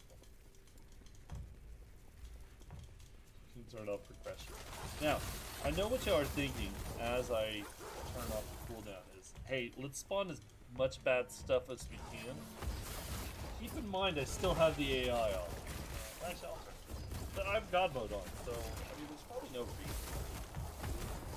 There's so yeah. We're gonna have someone go ahead and we're gonna have someone shuffle our boxes. Here it goes. And we're like, oh my gosh, we have all of our stuff in a nice place. And I'm just saying it hurts your feelings. It's not that bad. Oh. Everybody's excited. Wow. Okay, well the effect was a little messed up because someone did blur, but it's fine. As you can see, all the boxes, if you can read it now, all the boxes here, now I'm going to pause for a moment. All of them now say, because y'all can't see. Okay, all of them say that they were shuffled. And if you look inside, everything is now... Oh, well, that one didn't even get anything. Everything is now shuffled. And, also... Is there any bird's nests around here? Hold on. Just show you the pain that this one is. Bird's nests.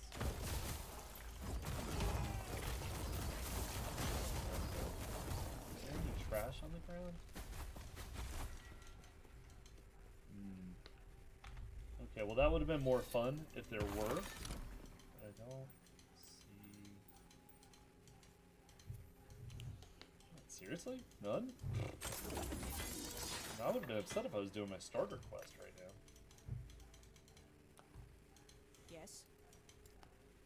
Okay, well, I guess you're just going to take my word for it that items would be in it, because it really, there is no bird's nest over here. Man, I should have planned that a little better.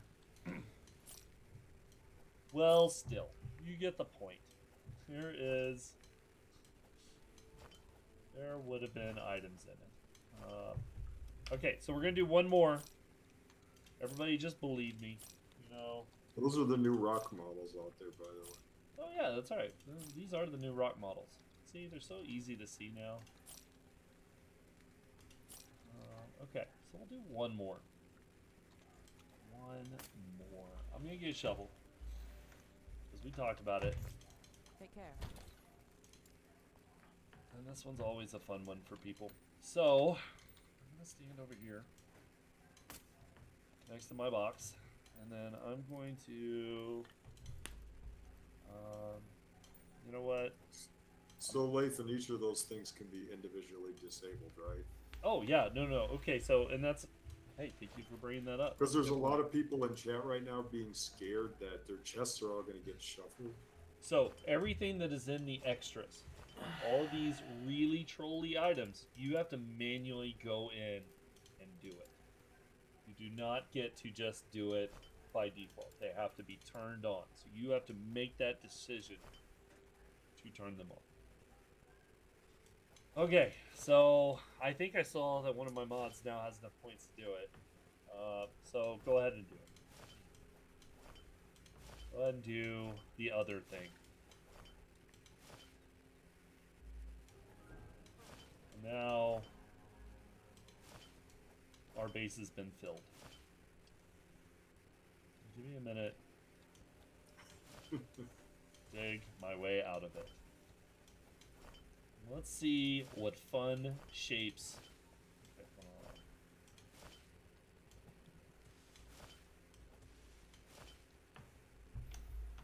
It's gonna take me a minute. It filled up the entire area.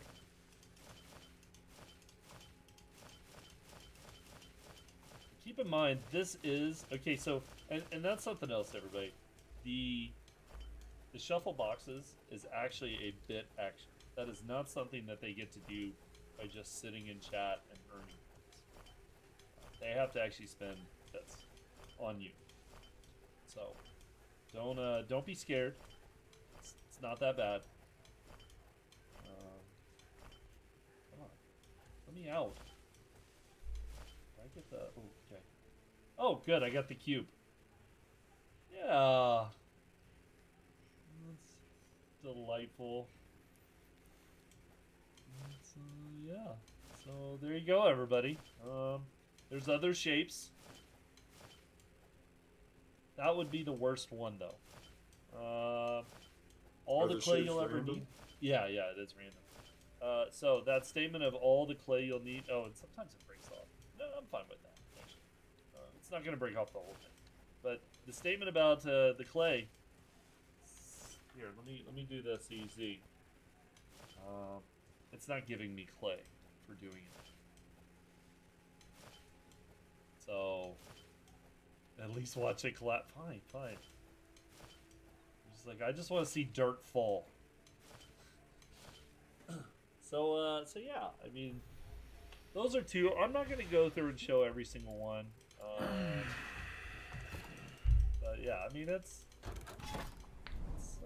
you know, there's a lot of new things. You can change the weather. There's a lot of new other actions as well. There's an empty boxes, by the way. So if you did not like the shuffle boxes, they can just do the empty boxes instead, which will just get rid of everything.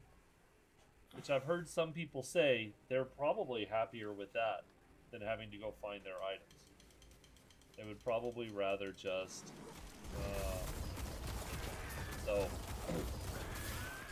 So people control you from Twitch. Yes, that's kind of the point.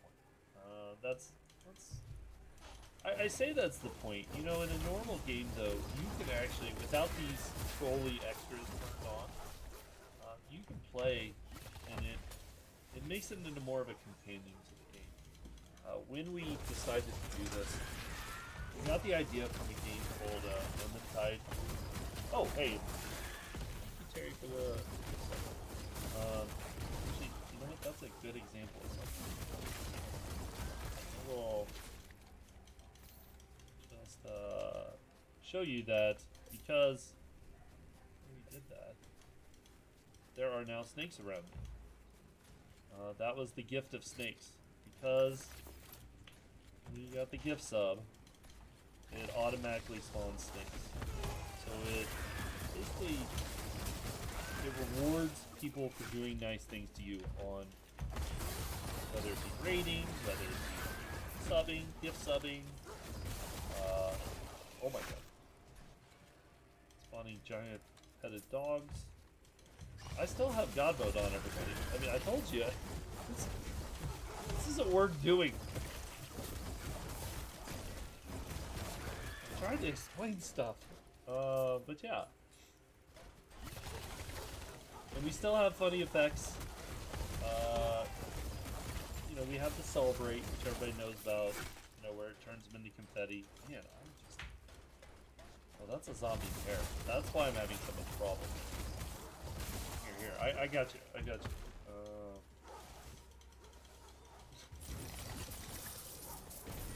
Anyway, oh look, confetti. So yeah, oh, infinite ammo. Anyway. But yeah, so there are events that happen. There are lots of good and bad things. And we can actually, there is a leaderboard that shows you who's done the most good, who's done the most bad, even though it's being covered up. Who is the current person who's doing the most good, which that takes into account. When you do a good thing, it adds one to it. When you do a bad thing, it takes away one. So, it's pretty bad that our best person is winning by one. Who else should be nice? So, anyway, as I was saying, before we had all those attacks and everything happen, we got the idea of doing Twitch integration. Something called Random Tide 2. They had a voting system that we were, you know, we thought was really cool. And the actions and stuff, people have been doing the actions for that. I know a few streamers who had something similar, but it was all net-based, I think. So we thought it'd be a good idea to kind of incorporate these kind of things into the game for streamers. And like I said earlier, because of this system, we now have another system that is actually helping with the gameplay, with new quests, with the police car that we're still not going to show.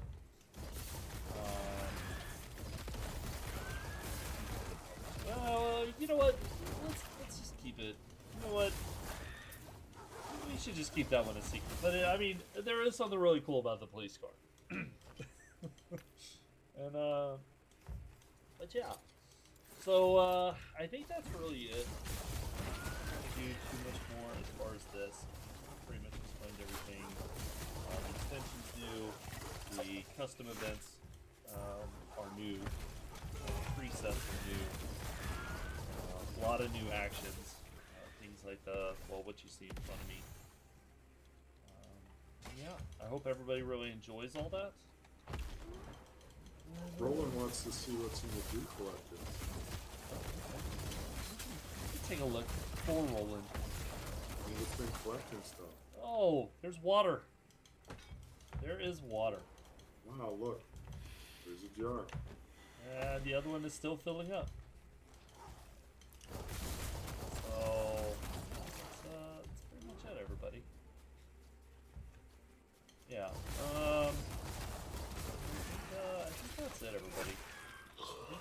to flip over and use Sean again.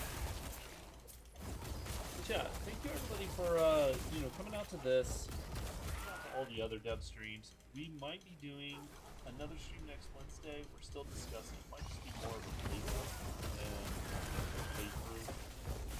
This is the end of us actually just talking about the game.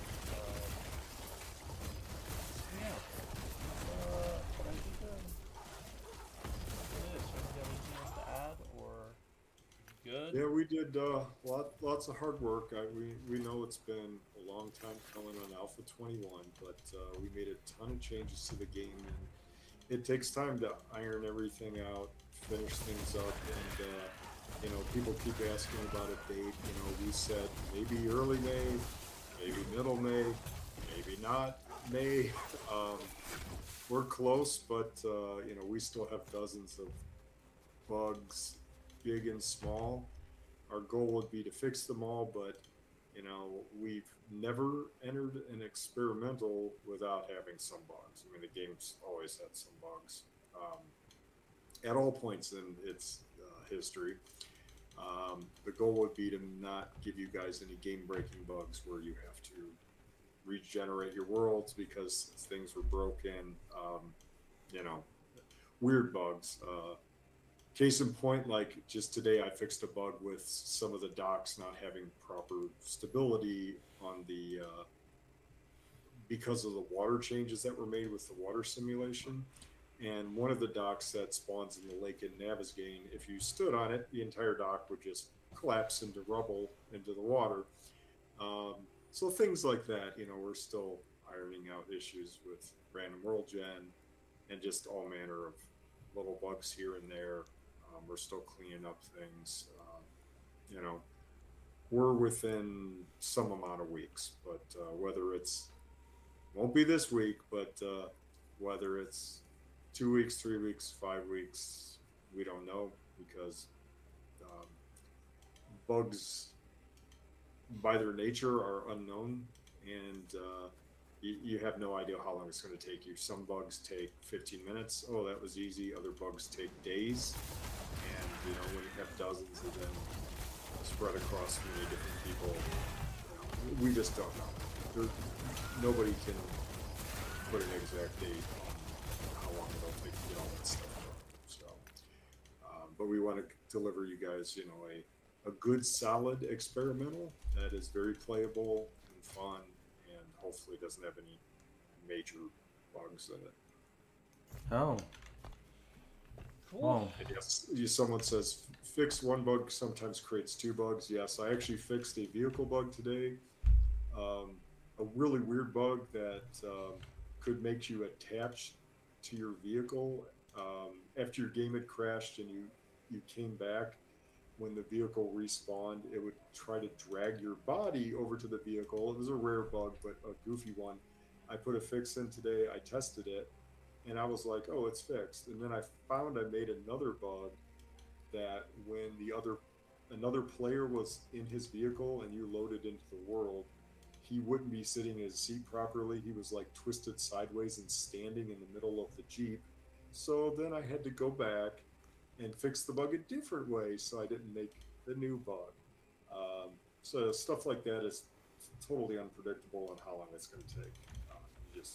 You never know. Usually don't know how long it's going to take to fix a bug until you've already fixed the bug. Very cool. Well, that's it for us, everybody. Thank you all for being here. We're going to go ahead and find someone to raid. We're going to find someone, find a smaller streamer who's playing 7 days. Let me just look real fast. We have six people watching. Yeah, it's okay. Yeah. All right. Well, thank you, everybody, and I will see you all later. Yep. Good night. Bye, everybody. The Shoals is now closed.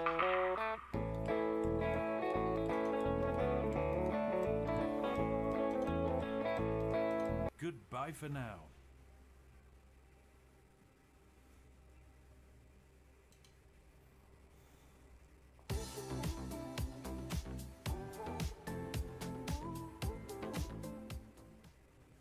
Hello viewers, welcome to Computer is Performing and the best of the and you want to, for instance, if I AMD.de and like turn on FPS, like in here you see the tracking. Staff. So if you just Welcome want to to my turn channel. on like FPS, you turn on the show metric overlay, and now you would be able to see FPS. And you can, in addition to this, you can tweak with some of the settings here. You can go and set the FPS to bottom, top left, top right, bottom left, bottom right, anywhere you want. I set it to top right. You can increase the size a little bit if you like, and be able to. I like setting it to green if it works. Top right corner. In addition to getting FPS, if you would like to know how your GPU and CPU are, and this menu will show up on the left, and CPU. So and like how your computer is performing, my GPU, and overall idea of how your gaming PC is performing 26 watt. And anytime while you're gaming, if this long list of information distraction for you, tracking and turn your GPU off, turn your CPU off, and then you are left with only the FPS. This is a quick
Bravo! Ja, verstehe. Sei! Stimmt. Ja. Ist da. Oh, sie sagt it over. Why not with the dog? Just let you. That dosta bitno u životu, a? What? Hoće da ne nadržavati, šta ću? Šta ta bolest ne? Dobro držiš ovaj za lupca. Ovo se otvorio. Dobro. Dosta.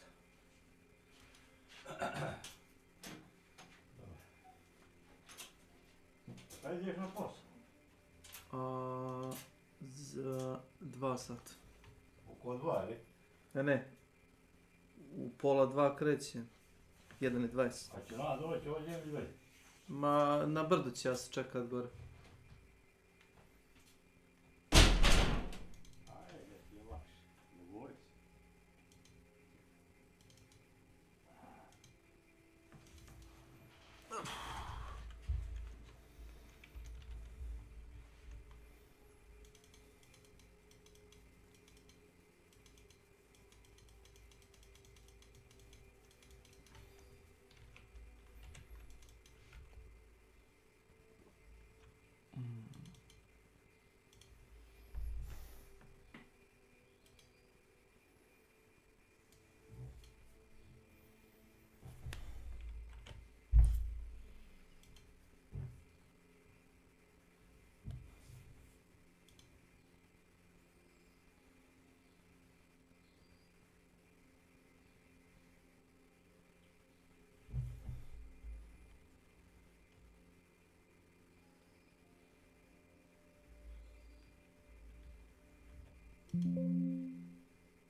Goth Girl Morgan. Welcome to my channel.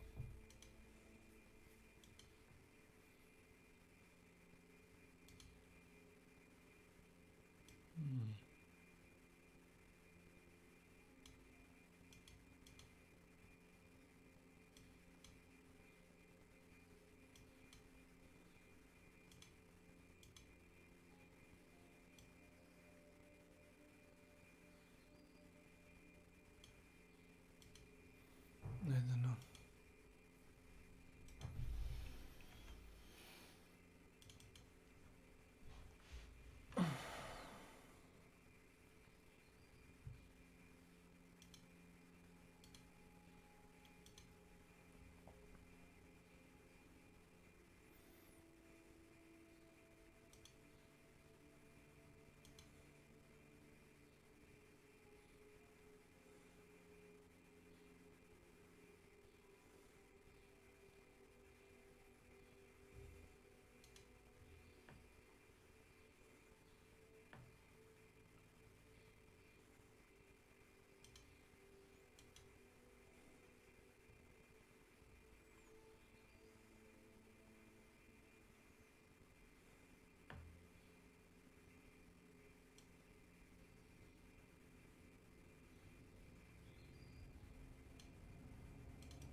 Not here.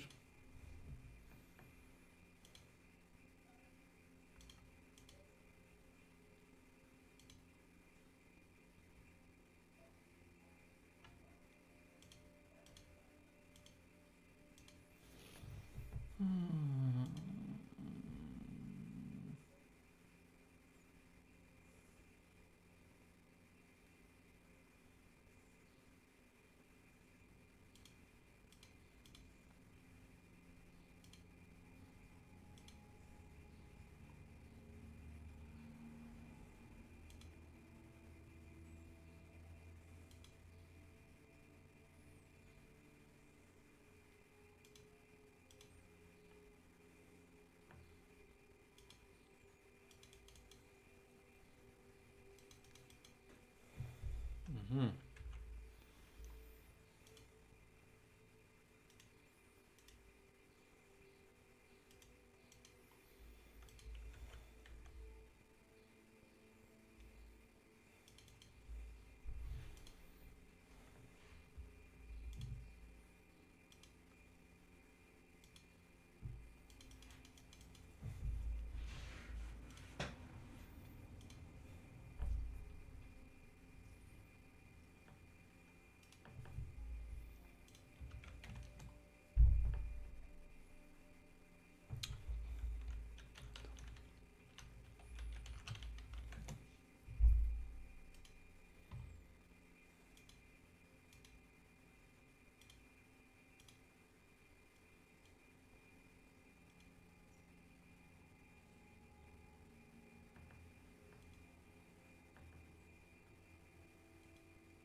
Yes.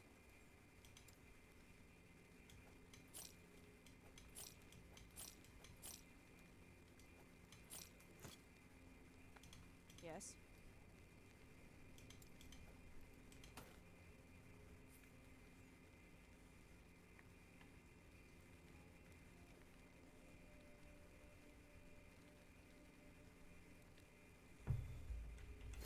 Take care. It's Vivid Gaming, but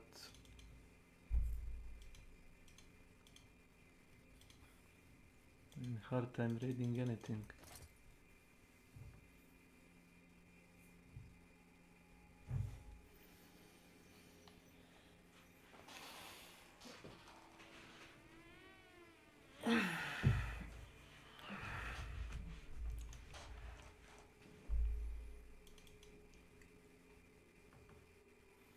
So display.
This video is brought to you by Atlas VPN.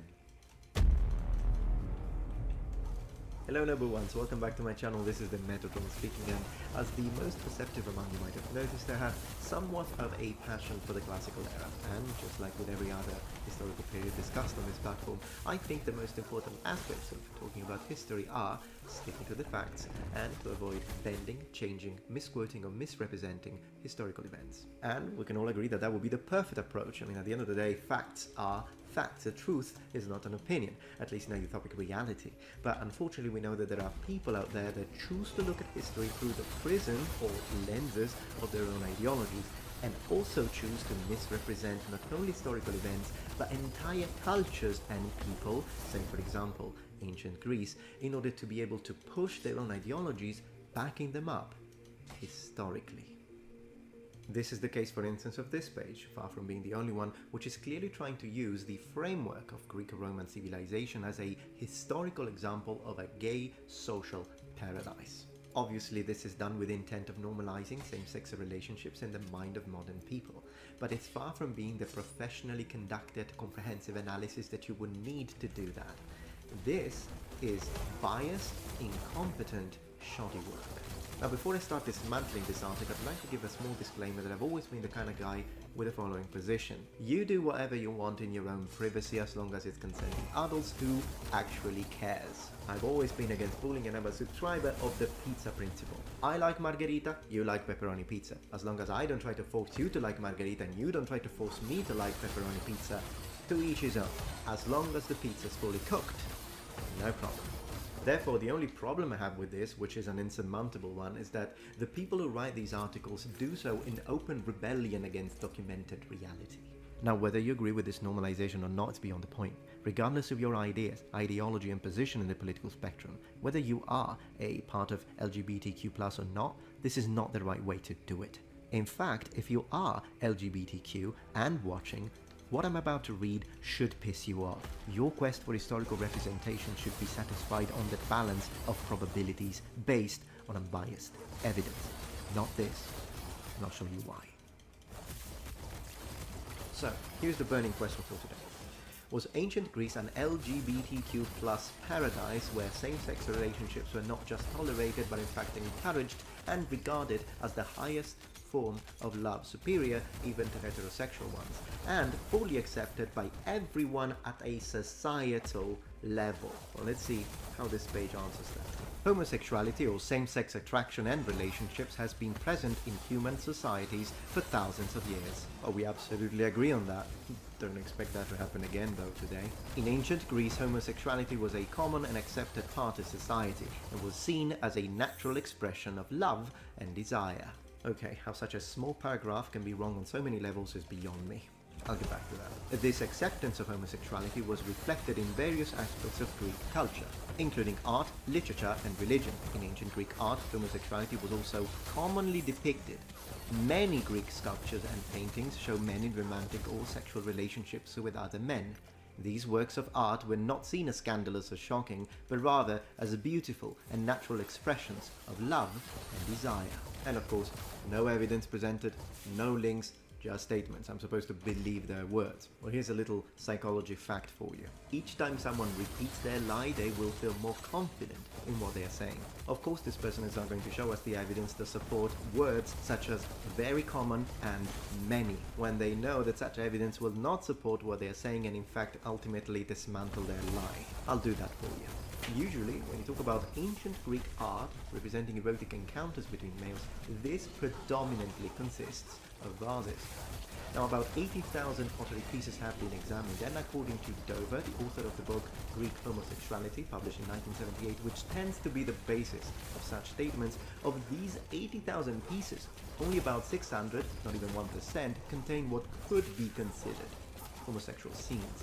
Now, what Dover doesn't tell you in his book is that when you actually go and see this famous 600, only 30 maybe represent homosexual scenes. The other 570, complete wishful thinking. And there is a reason why I'm placing maybe even for those remaining 30. First, because some of those 30 include non-humans, such as satyrs or satyrs, who shouldn't really count, since they were considered, as by the words of Pliny the Elder, as being wild, horrible, hideous, perverted tricksters, is not the best representative of tolerance and acceptance of homosexuality at a societal scale. Not to mention most of the time satyrs wanted women anyway.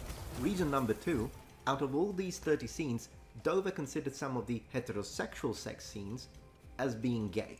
Why? Well, I can't show the scene, but the reason is because of the position chosen. So the guy chooses this position with a woman, then probably actually wanted another guy. He also thinks that this is a scene representing gay love. A guy with a sword who's about to stab the other guy, so of course this means he wants to have sex with him, right? So, if we use common sense and we remove all the ones that are really a stretch of a stretch, then we are left with a real number of vases depicting actual homosexual intercourse. A whopping 0.000375%. That's not even 0.4%. Now, how that qualifies as commonly depicted and many is beyond me. This acceptance of homosexuality was reflected in various aspects of Greek culture, including art, literature, and religion. We briefly mentioned art, let's talk literature. There are indeed many sources of evidence that we could discuss. Lyrical poetry, myths, philosophical treatises, speeches, inscriptions, medical texts, tragedies, comedies, curses, and anecdotes, where homosexuality is either ignored or condemned. You're not going to mention those, are you? Because they don't support the picture that you're trying to paint. Therefore, you're literally silencing the words of the ancients who disagree with your ideology. And that's intellectually dishonest, not only towards the ancient, but also towards the people that are believing in your words and they have the time to go check the original documents. And of course, I don't just ask you to believe me, I'll show you the evidence, but now let's keep reading. Now, if you're like me and you like to surf the internet looking for interesting historical information, it's a great idea to do it in safety, which is why you should totally use today's sponsor, Atlas VPN. A VPN is a virtual private network that makes all of your internet traffic travel through an encrypted tunnel, and this way it protects you from spying, public Wi-Fi dangers, it hides your IP address, and online activity. Atlas VPN is a great choice because it was developed by cyber security specialists, and among other things, it gives you access to the Data Breach Monitor, which is a security feature designed to track any data breaches related to your online account, automatically scanning any leaked information. But another add-on through Atlas VPN is the fact that you can use Netflix from any countries, regardless of where you are. So let's say that you wanted to watch a show that is only available in the UK, but you live in America. No problem, just change your country through the VPN and boom, access granted. I always have Atlas VPN active on my machine, so that is because one account lets you use multiple devices. I personally really like Atlas VPN, not only because it's a great choice, but also because it's really affordable, and that links to today's special offer. So, grab the big deal. Atlas VPN Premium is just $1.99 per month with a 30 days money-back guarantee.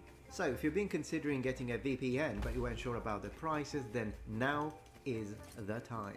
And don't forget to click the link in the description. That's $1.99 a month with a 30 days money-back guarantee. Keep in mind that this is a time-limited offer, so be quick and click the link in the description. And big thanks to Atlas VPN for sponsoring my video.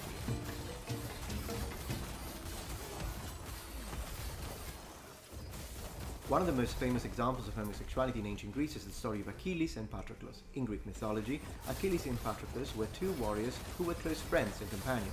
Many scholars believe that their relationship was more than just platonic, and that they were, in fact, lovers. First of all, remove many scholars and replace with many activists, and only some scholars. See, differently from this person, I've actually read the original text. In the original story, many of you who have watched the film Troy will already know, Achilles and Patroclus are described as friends. Patroclus is Achilles' friend. In this story, Achilles did have sex with many women, and never with a man. Okay, so if in the original story there's no mention of any sexual relationship between Achilles and Patroclus, and they're only mentioned as friends, what do they base this statement on? Because when Patroclus died, Achilles was upset. Okay, so, you're watching. Let's say you are a guy, and you have a guy best friend. You were brought up together, you're very close, you have a very strong connection. Your friend dies. Maybe there is an accident. If that upsets you, it means you're gay. This is the logic. Now, if this video worked just like that article, I would leave it at that, and I would not tell you that actually this idea of Patroclus and Achilles being gay lovers is not modern. It might be an idea that has been pushed by activists, but it's not an idea born from activists. In fact, it's ancient. And Miller, the author of the famous book Song of Achilles, definitely decides to go for the gay lover route. So to the person who wrote this article, let me show you how you present evidence from both sides and then let your audience decide and make their own mind. Let me show you how it's done. To give you precise context, what we're talking about is the Iliad. The Iliad was written by Homer. Homer lived in the 8th century BC, hence archaic Greece. In the original text, Homer gives us 0 mentions of Achilles and Patroclus being lovers. Nothing. And yet, even in academia, there are people that think that they were lovers and people that don't. With the likes of Gregory Nagy and Robin Lane Fox, some of the most influential and knowledgeable historians of ancient Greece, saying that they don't think that these two characters were in love. But as Miller herself tells us, the reason why she chose to go for the gay lovers route is because of the words of Plato. So in other words, Plato did think that Achilles and Patroclus were lovers.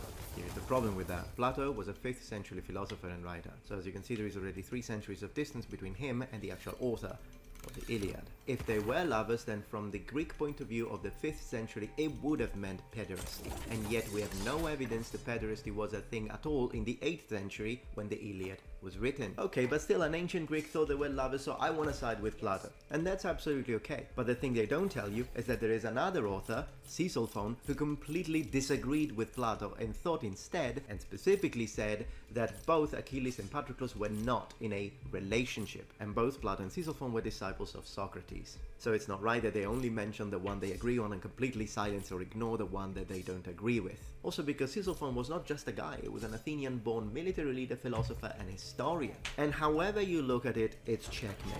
If they choose to ignore him, then they are silencing him. They could of course tell us, nah, it's because he was a homophobe. Even if that were the case, if he was a homophobe, then that would contradict the idea or notion that 5th century Greece was a gay paradise, if someone so prominent was a homophobe. My personal take is that they loved each other as brothers. If you disagree, that's fine, but it's important to present all the facts. Using this approach to try and identify LGBTQ ideology through historical evidence, we cannot and should not try and project and overimpose modern identity concepts, classifications, and even nomenclature onto the minds of ancient people. In other words, as we will see on this video, being gay in 2023 is not the same as being gay in the 5th century BC in Athens. And how could it be? So in reality, I would avoid even attaching the word LGBTQ+ to the ancient world, because this word is too connected to modern filters, and it comes loaded with its own baggage of interpretations and expectations thereof. Not to mention that whenever this person says ancient Greece, they are trying to install this false concept of all the Greeks everywhere in Greece thought the same thing, thought the same way, whereas we know that different cities had different legal and societal positions towards such practices. And of course, these are not cities of a nation in the modern sense, these are city-states, single district units of political organization. The enforcement of morals in classical city-states differed monumentally between them. Some allowed it, some ignored it, some were ambiguous about it, and some completely prohibited it. And when we say it, we can't even specifically mean homosexuality or same-sex attraction and relationship. Same-sex relationships in a broad sense, because these dynamics are in fact very difficult to navigate when it comes to the classical world. One, we have no documented evidence to assess the overall attitude of ancient Greek society towards woman-to-woman attraction. After all, ancient Greece was a very male-centric society. It is unclear how such relationships between same-sex partners were regarded in the general society, especially for women. Oxford Classical Dictionary, entry on homosexuality, pages 720 to 723. Or what about the Greek poetry Sappho, Metatron? Oh yeah, I'll talk about it too. I'll talk about everything today. The majority of what you read that may imply, focus on the may, a sexual relationship between males has to do with pederasty or pederasty, so a grown man with an adolescent boy, sometimes as young as 12. Quote, the age limit for pederasty in ancient Greece seems to encompass, at the minimum end, boys of 12 years of age. To love a boy below the age of 12 was considered inappropriate. Thank the gods. After having read this, do you still want to attach the word beautiful and natural to it? Well, let me tell you, the only way you could do that if you added the infamous P at the end of LGBTQ+, which I know you guys don't want to. Definitely wasn't a paradise for the kids, underaged, often non-consensual boys. If anything, when pederasty did involve sexual relationship, which wasn't always the case, it would have resulted in PTSD for the boy. Not something I'd call, open quotes, beautiful and natural expression of love and desire. But you know, the older man would give them gifts, so yeah, still no. Adult to adult, man to man relationships where two equal partners love each other and perhaps even want to get married and share their lives of love together were not accepted at a societal level in ancient Greece. And whenever we see mentions of it, very seldomly mind you, they were often disdained or mocked. There is also the whole aspect of active-passive polarization, in the sense that the two males were not considered equal among them. There was a dominant and a submissive role, and in the case of the submissive one, it was associated with lower status. So whenever in these articles they mention ancient Greece, so they're saying, in ancient Greece this, in ancient Greece that, they are presenting a very flat Greece devoid of the cultural and spatial depth, the city-states we have just mentioned, but also temporal depth. No mention of the 8 ages. So what? We are supposed to believe that the Greeks did not change their mind once in the entirety of all the city-states throughout the entirety of their history when it comes to homosexual relationships? Goodness gracious, you just found the most homogeneous human civilization on the planet. Well, person who wrote this article, here's your reality check. During this extremely lengthy space of time, ancient Greece changed its ideals, social conventions, positions, mindsets, governing bodies and opinions of the citizens as well as the educated elite. History is a flux, not a flatboard onto which you can project your own modern ideals. To briefly jump back into literature before moving into religion and starting to talk about the gods, oftentimes Plato is mentioned when trying to bring up this idea that to the ancient Greeks, men-to-men love was the highest form of love. But first of all, that's the opinion of Plato.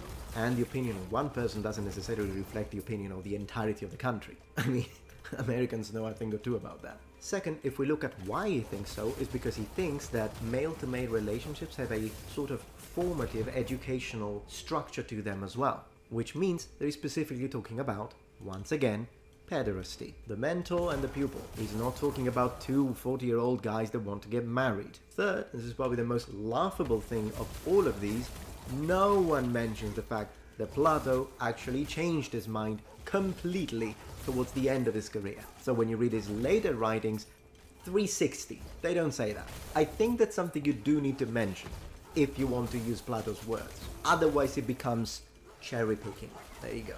Now this brings up the elephant in the room that I've mentioned a few times, pederasty. Couple more things to say about that. So when you read period authors, pederasty was not and did not always involve sex. In fact, according to several authors, it wasn't supposed to. It was supposed to be an educational relationship, a mentor-pupil relationship. But of course some wealthy, powerful and well-connected men took advantage of that. Well, Metronome, that's a bold statement. If that were the case, wouldn't classical authors tell us about it? Yes, they did.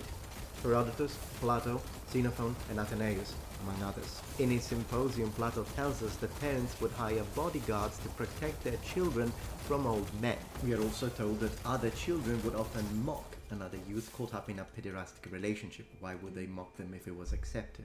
Since I was mentioning that Plato changed his mind, here are his words. He tells us that pederasty is both shameful and honorable at the same time. It says that when someone is unable to control his lust, it brings shame to him because he's bringing shame on another citizen. We know that all the Stoics were against promiscuity and that they were against homosexual activity. For them, they were not real relationships. Xenophon tells us that physical contact between teacher and students was simply unacceptable. And when pederasty went sexual, we are told that it meant to be given to unnatural lust. From Plato's laws, sexual pleasure is held to have been granted by nature to male and female when conjoined for the work of procreation. The crime of male with male or female with female is an outrage of nature and a capital surrender to lust of pleasure. Plato tells us that it's lust towards boys inciting and renewing the desire it gratifies. Aristotle tells us there are brutish characteristics, and other such characteristics arise through illness as well as through madness in some cases, like the man who made a sacrifice of his mother and ate her, and in addition to these, the pleasure of sex with males. The ancient Roman Claudius Aelianus tells us in Varia Historia, Spartan love had nothing base, because neither the boy dared to accept lewdness nor the lover dared to be lewd, since it was no good for any of them to dishonor Sparta. If this ever happened, they were either exiled or, what was worse, killed. Plato laws, no one should dare have sex with the brave and free by their own wife, nor should be allowed to have illegitimate offsprings by concubines or childless, and unnatural intercourse with men. Even better, sexual intercourse between men should be once and for all prohibited. When it comes to religion, the situation becomes even sillier. Let's look at the gods.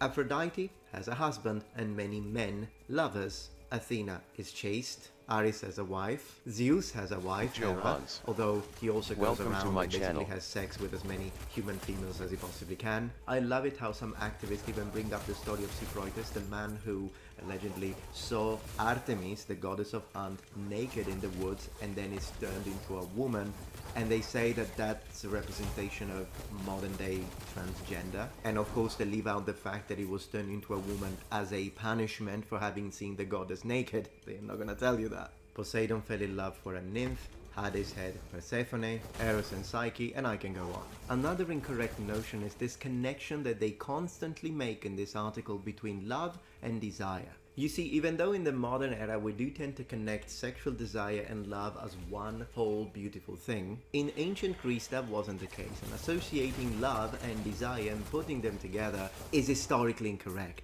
The Greeks didn't put them together. In fact, they divided them even in the realm of the 12 Olympians and the gods in general. Aphrodite was the goddess of love and beauty. Eros was the god of desire. And oftentimes in the minds of the ancient Greeks, sexual desire was something that needed to be controlled, and if you lost control, it was shameful. But as you noticed earlier on the video, I mentioned medical texts. Well, this is the smoking GUN of this video. Get ready. Several physicians of the time, and we have all of this documented, try to explain why people were homosexual. Some say that they act contrary to their nature. Others say it's a disease. Others consider it to be a mental illness. Others say it's even a birth defect. Do I agree with any of these? No, I don't. But does that mean that I'm not going to mention them? No, because that would be being intellectually dishonest, which is precisely what they are being, writing these articles, ignoring completely every single word written by physicians of the time, who were also ancient Greeks. So, however you want to see it, considering ancient Greek as the LGBTQ paradise is very much of a myth. That doesn't mean that homosexuality wasn't a thing, of course it existed, but it wasn't considered as the highest form of love encouraged by all ancient Greeks. The same. This is such a simplistic two-dimensional and, after all, incorrect statement within a three-dimensional, extremely deep topic that it really disrespects the Greeks. In ancient Greece, just like today, there were people that were against it, there were people that ignored it, and there were people that were in favor of it. Humans are humans, and the idea of projecting modern ideologies into the ancients and try to read the myths not from the perspective of their minds after an accurate and deep dive study and research about their culture, but instead completely ignoring their culture, forcing them our ideas and silencing anyone who disagrees with you. This kind of approach is a disgrace. As I was saying, the only hint of lesbianism is the eponymic Lesbos of Sappho. The poems, however, are very few, and the conclusion you draw as reading it is that it's not 100% certain that that poem are from the point of view of Sappho, the author, or if it's the words of a character Violet's who would TV. be a man. Also, Welcome Sappho to my had channel. a husband. That doesn't automatically mean that she wasn't a lesbian, but it's, once again, another stretch. Alright, Noble Ones, but I hope that you enjoyed this video. If you did, please remember thumbs up, and if you're not yet members of this community, become a Noble One. Subscribe to my channel for more content from the Metatron. Don't forget to click the link in the description below to take advantage of the amazing offer by Atlas VPN. Thank you very much for watching, and remember, the Metatron has spread his wings. Goodbye.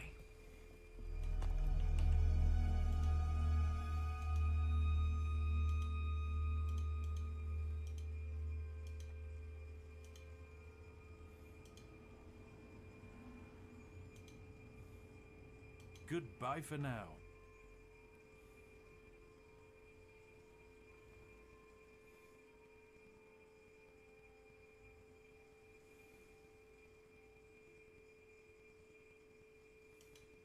This is an incredibly tricky question that I see journalists on the news get wrong all the time, and I want to see if you can figure it out.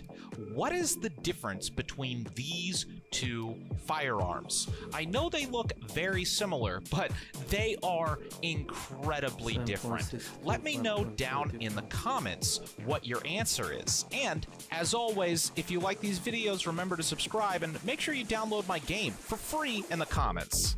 Alright, are you ready? Because this is the AK-47 and the AK-74N. Firearms that look very similar, but are incredibly different. The AK-74N fires a completely different cartridge, the 5.45 cartridge. It also has a lighter stock, a completely different magazine configuration, and the ability to mount night vision optics. Pretty cool, huh? This... Yeah, kind of know it. The disturbing son of James Gordon. Since the moment of his birth, his life has been in constant danger. In an attempt to harm his detective father, he has been kidnapped several times and was even thrown off a bridge. Growing up in such a dangerous and dark environment led him to manifest psychopathic behaviors from an early age. Among his barbaric acts, he took the life of his sister's best friend over a mere keychain. And later, he injured her paralyzed legs so close to the femoral arteries that with a slight movement she could bleed to death in a matter of minutes. He even went so far as to use the Joker's toxin on his own mother, causing her to go insane and enter a highly damaging state. Despite both of them recovering later, the same cannot be said for his friend, who he kept injured and alive in his basement simply because when they were kids, his friend had accidentally pushed him into the lake. James Gordon Jr. is an extremely dangerous, intelligent, and elusive animal. The disturbing son of James Gordon. Since the moment of his birth, his life...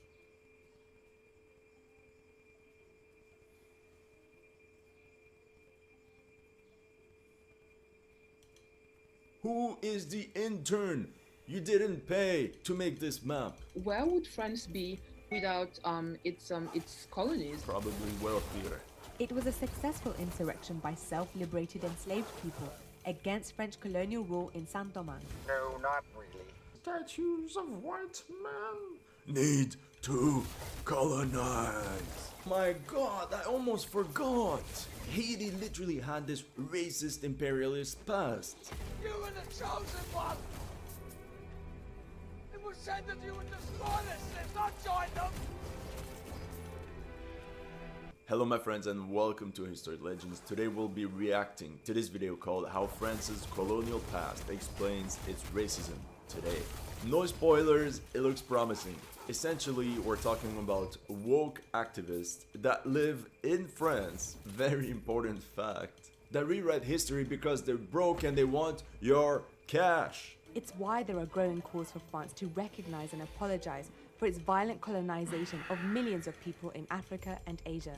Spain is still waiting for an apology for the 800-year-long Muslim occupation of their land. As a matter of fact, Vienna could also demand apologies from Turkey for the Ottoman siege of Vienna, not once, but twice. But do you see the Austrians ask for an apology? No, because the Turks would look at them and say, Wallahi Kardesh, Turkey army number one. We can come anytime. If we come, Hali bye bye Austrian army. Let's take a look at France's historic colonial crimes to understand the conversations on race happening today, and why the French elite say no when it comes to acknowledging its racist imperialist past. In their ideology, colonialism is by default a crime. So when woke activists mention colonial crimes, they lose their minds. Same thing goes for racist imperialism. However, the golden rule is that it's only racist imperialism when a white country does it. Otherwise, it's chill. It's just part of a country's right to expand beyond its borders, and it's just part of history. Of course, because white people are evil. For example, Malians take great pride in the Mali Empire that grew through military conquest and subjugated all neighboring kingdoms, without even mentioning Mansa Musa and his thousands of slaves. And it's not until the arrival of the French troops in Mali that slavery and human sacrifices were abolished. Let's start at the 17th century when the French colonized the Americas. North American colonies became known as New France. If you're going to denounce French imperialism, at least do it with facts. Who is the intern you didn't pay to make this map? Not only do I have to react to this video, I have to fix this video. So the French also settled in Guyana. They also had this region, Acadia, for a long time, as well as part of Newfoundland. And if I'm very picky, the French also controlled the island of Trinidad. Notice how almost all the Caribbean islands were French at some point in time. There were as many French settlers in the Caribbean, roughly 54,000 people from France, as in all of North America from New Orleans to Acadia. And from a military perspective, it just makes sense because islands are much easier to defend than the huge swath of land of North America filled with hostile natives and English settlers. The French colonized parts of the Caribbean. This included Saint-Domingue, present-day Haiti. It grew to be the richest sugar colony because of the labor of enslaved Africans. No! Very well. Where do I begin? Saint-Domingue did not simply become rich because of slave labor. If slave labor alone was synonymous of wealth, why were African kingdoms at the time so poor? After all, they're the ones that gathered all these millions of slaves that they captured from enemy tribes, which meant that they had an almost infinite pool of slave labor. They could have kept them all and just become super rich. If slave labor was so profitable, why did they resort to selling millions of their African brothers to the Arabs and then to the Europeans? Truth is...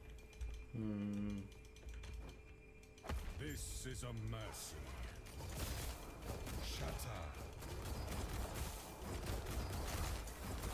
Do not stand in my way.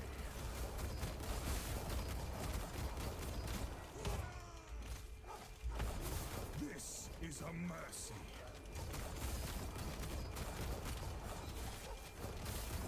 Do not stand in my way. Shatter. Behold the rage of winter. This is a mercy. Shatter. Do not stand in my way.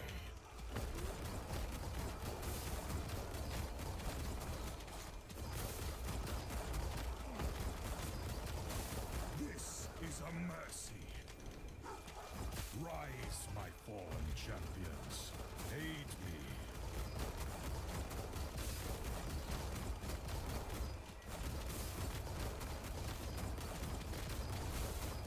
This is a mercy. Shatter. Do not stand in my way.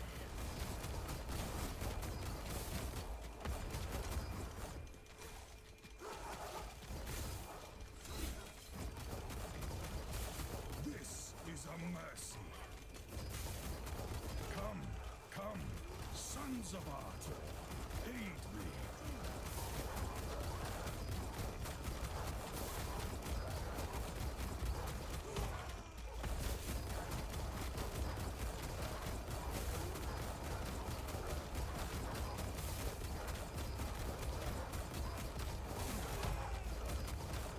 This is a mercy. Shatter.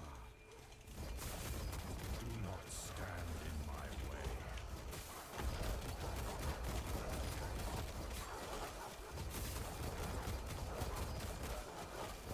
This is a mercy. Shatter. Do not stand in my way.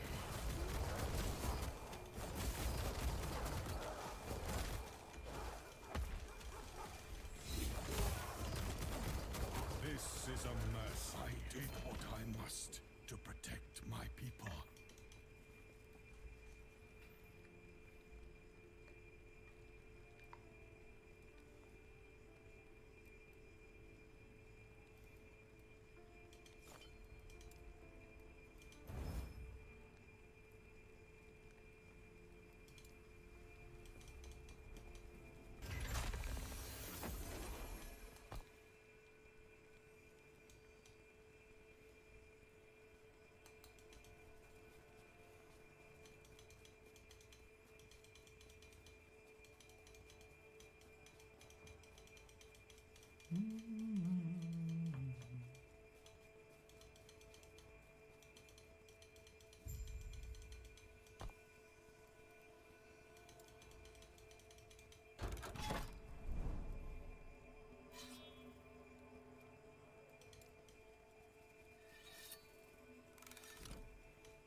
Thank you, Steve.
fairly good.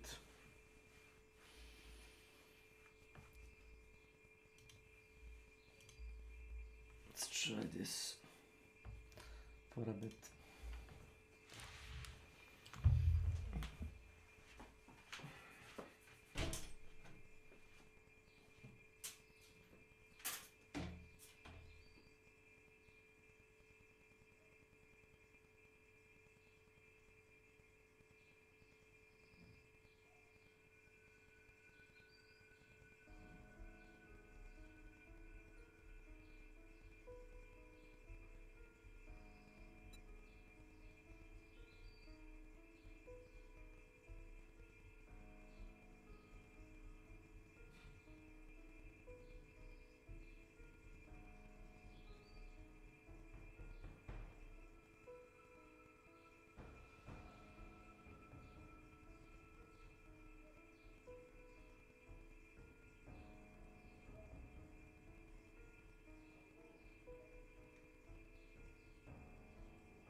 is Saint-Domingue was a capitalist wet dream. This colony that was not even an island but a small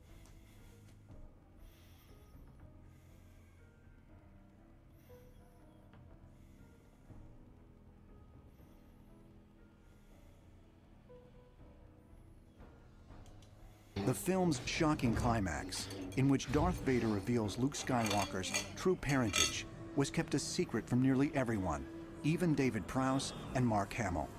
Hamill was told privately, just moments before the cameras rolled. I met with Mark and said, you know that Darth Vader's your father. What? They had taken me aside and said, this is what he's really going to say. And we're going to do the scene. And Darth Vader will be saying stuff that doesn't count. Forget it. Use your own rhythm compared to what he's doing. We did a few takes, and he finally got into it. And here's Darth Vader, who had his dialogue, by the way, and he's speaking the dialogue. He thinks it's being recorded, you see. It's not being recorded. What's being recorded is this, this, this. He said, you don't know the truth. Obi-Wan killed your father. And then, of course, we re-recorded everything. The film's shocking climax, in which Darth Vader reveals Luke Skywalker's true parentage, was kept a secret from nearly everyone, even David Prowse and Mark Hamill. Hamill was told privately, just moments before the cameras rolled. I met with Mark and said,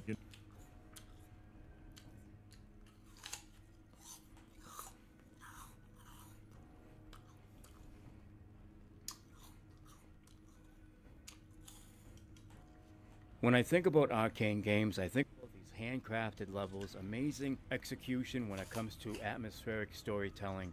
And whether or not you like their games or not, I think we can at least all concede that they know how to put a game together.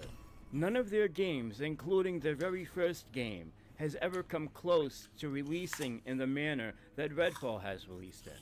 It's a total disgrace for a AAA game, and Xbox should be offering refunds for anybody that purchased it. However, if you think Arcane is totally responsible for this mess, you clearly don't know how this industry works. Decisions are coming from the top down. And if you're wondering why I think that, it's because Arcane has gone on the record before and told us exactly what they don't like when it comes to game design. Things they don't like using, including ladders. And as you might have guessed it, Redfall has a bunch of ladders.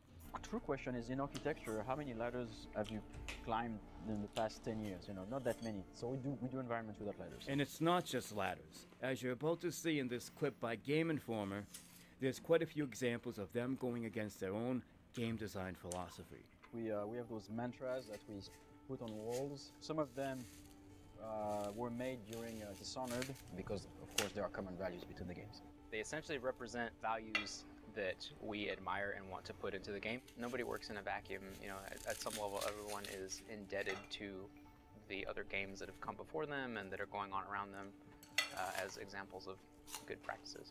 Yeah, so over here we have dynamic hazards, which is like, hey, environmental changes force players and enemies to adapt. At the end of the day, it's not so much the complexity that matters in a game, it's the depth. There's no depth in Redfall. It's as shallow as it gets. I'm not going to play the entire video. I will leave the link down below so you can go and watch it yourself. But it's clear to me that they were instructed to make a game that was outside their comfort zone, and to make matters worse, not have enough time to complete, okay? That to me speaks to bad leadership.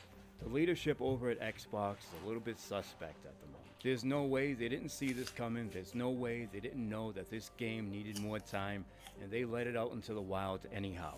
They should have delayed it. They should have told Arcane to lean into their strengths, do what you're good at, instead of chasing trends and making another fucking looter shooter like there's not enough of those. Arcane should have had the option to make a second Prey, which in my opinion, one of the best games ever made. If you're unaware, that game was supposed to be about a bounty hunter. Somewhere along the line, they had a change of direction. And usually when that happens, it doesn't end well. And I remember being a bit bummed out because I liked what I saw initially. I didn't want it to change. So many of us were skeptical, but when I played that motherfucker, I remember being blown away. I was almost in disbelief at how good the game was. A fucking masterclass of atmospheric storytelling and level design. It's common sense. Guys, if you've been going to a blacksmith all your life and they've been known to give you the best swords, quality shit, and then all of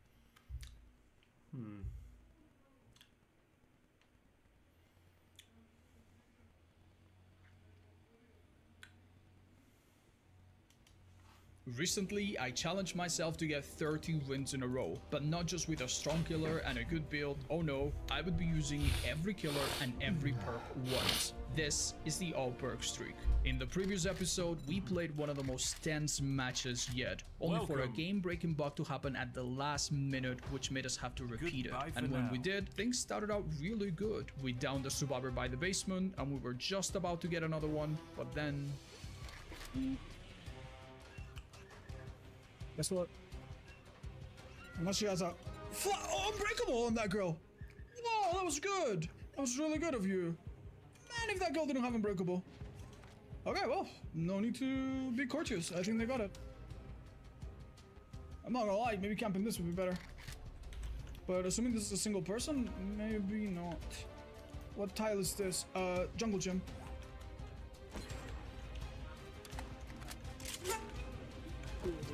Oh my god. Alright, chat, I have a feeling this might be slightly simpler than the previous game. God, mother of Tinker, good holiness. What is happening? You know what? They should be up by now. If they had that boom, they would be up by... Okay.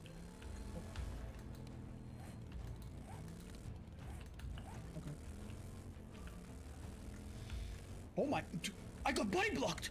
I got... What? I have... What? What?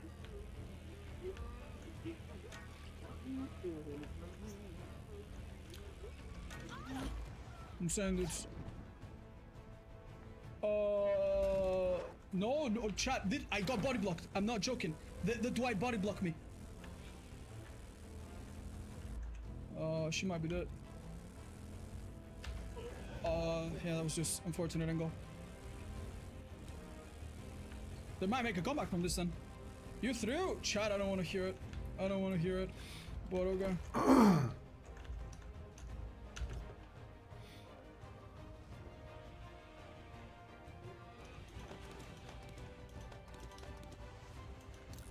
Should be down.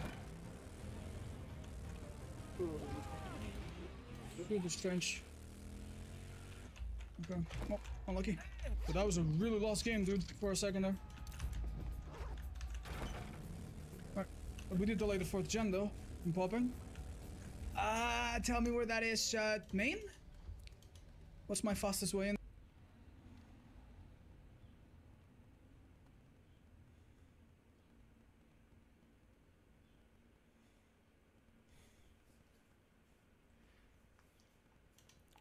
Yeah, that's right. Huge Aiden Ross drama, which is a phrase that kind of goes together like moist moguls and winning, or religious leaders and being really creepy towards children. However, I did decide this would be... Yeah, that Dalai Lama thing was crazy. It happened like 2 weeks ago. I didn't talk about it because it just made me uncomfortable to look at. But, yeah, it was... What the fuck, right? Final video I make on Aiden Ross, barring some crazy shit happening. It's kind of like Andrew Tate. Made a bunch of videos about Andrew Tate. I don't give a shit anymore, right? Unless he murders a man in cold blood, I don't care what that man's up to. I feel like I've spoken my piece. I don't have anything more to say. Yep. Same with Logan Paul, unless he makes a Crypto Zoo 2, which would be an insane development. That would be very cool. Please, Logan, make a Crypto Zoo 2. That content was amazing. I don't think I'm going to make a video about the guy anymore, and Aiden Ross has now joined that camp. But I will leave with one final farewell to Kick's #1 streamer. There it is. According to stream charts over the past week. And that is some recent drama he got in, specifically with copyright claims. And the claim is that he's... Internet anarchist, by the way, for anybody who doesn't know, he does a lot of videos, you know, like, I'm pretty sure he probably doesn't like this comparison, but he's a lot like Sunny V2. He makes internet, like, kind of, like, some drama videos, some channel analysis videos. I think that, again, it's just more of that type of content, more commentary content. I like him overall. I do like him. Doing false copyright claims on a bunch of creators, and here is a video that kind of leaked it all. This is him pretending to come because he copyright claimed someone, and then they tweeted out, "I just lost $8,000 from Aiden Ross false copyright claiming my video about the Penguin Zero Moist Critical versus Nico situation." W. Chat, by the way, this is Hassan's head moderator, chat. Put a W in the chat. No, it's not. Does he think this is Austinox? I think he thinks it's Austinox. It must be, yeah. We stole $8,000 from him. W. He needed that. Yes! Yes! Yes! W, yes! Yes? The same Discord, by the way, where he found his sister's porn. I don't know why he's so...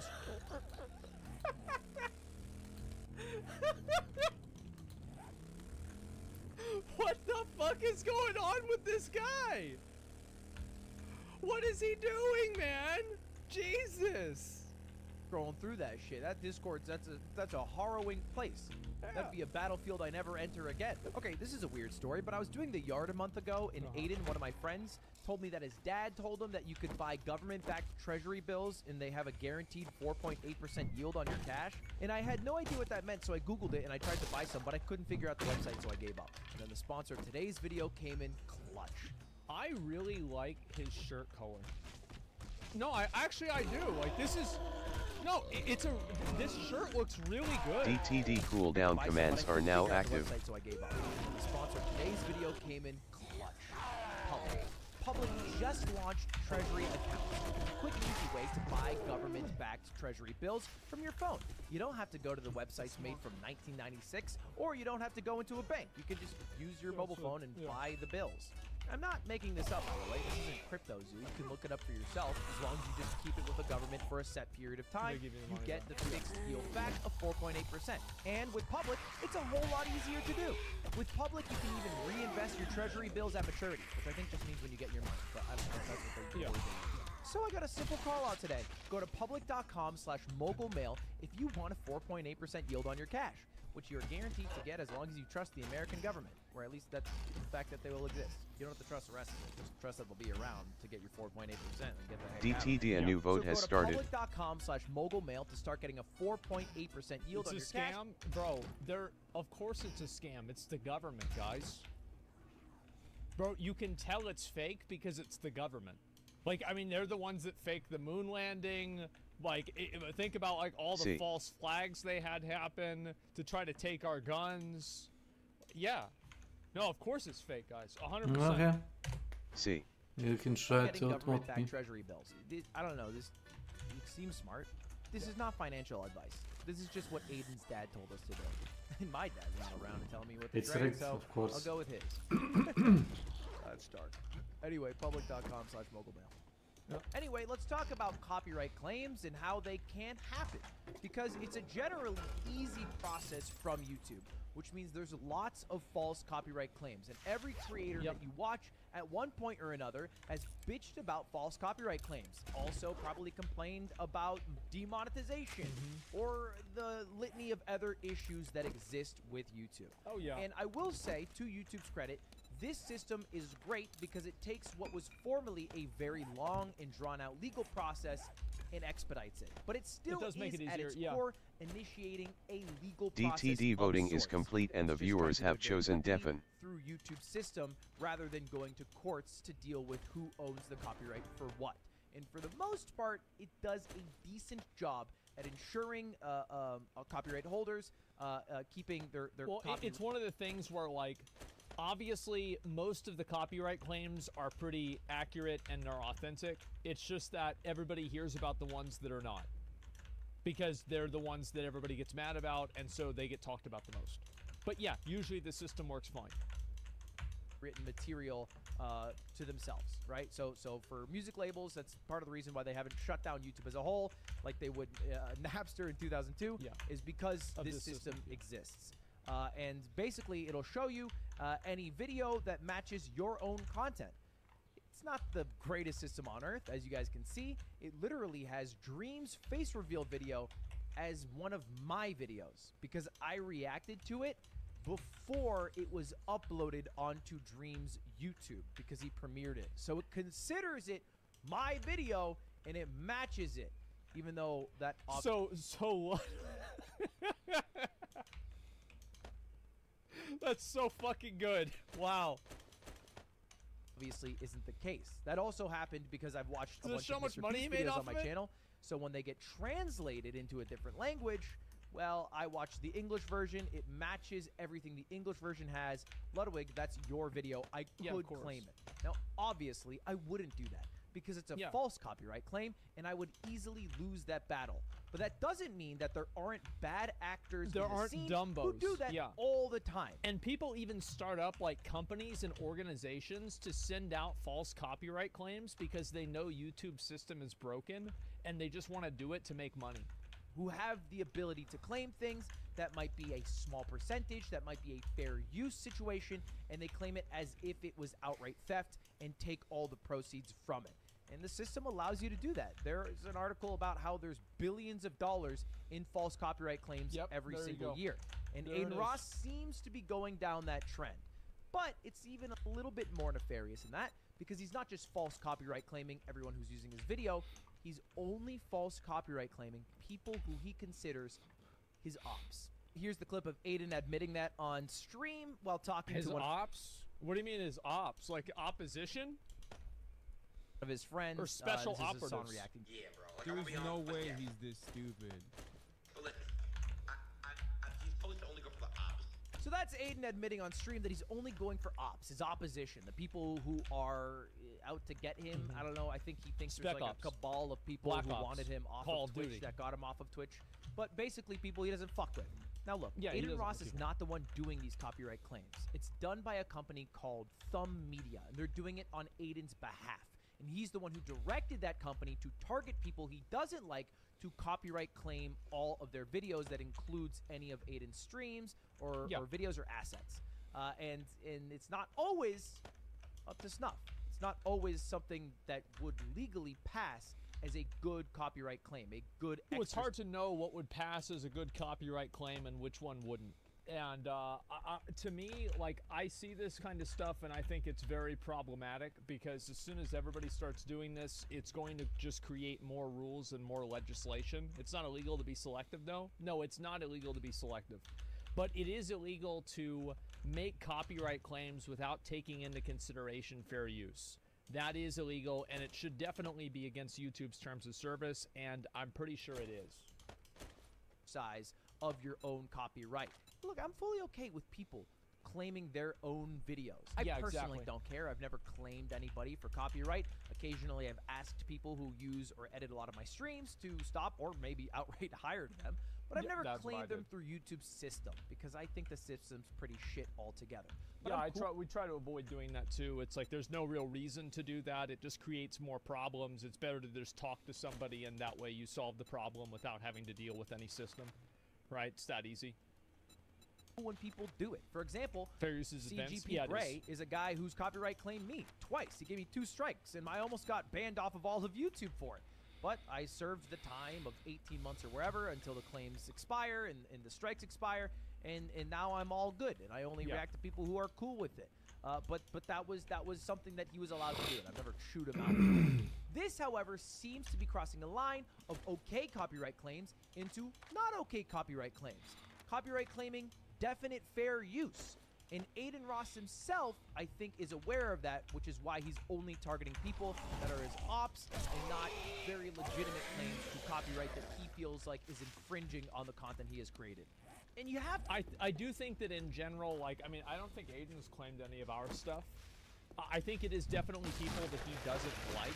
Like, I've been generally pretty friendly with Aiden. It's not really that big of a deal. I think he's definitely wrong on this, and I've called him out for stuff, but I think it just depends on, you know, I feel like Hassan is kind of like one of those guys that everybody, whenever they talk about, you know, people out there that are out to get them, Hassan is probably the guy who everybody is thinking of. Doesn't know who you are? Well, I mean, like, we follow each other on Twitter. I've DM'd him and talked to him multiple times, but yeah, sure, whatever. But, like, yeah, I don't think this is really that big of a surprise to see it happen. to recognize YouTubers abide by a very homey system, a very handshake system.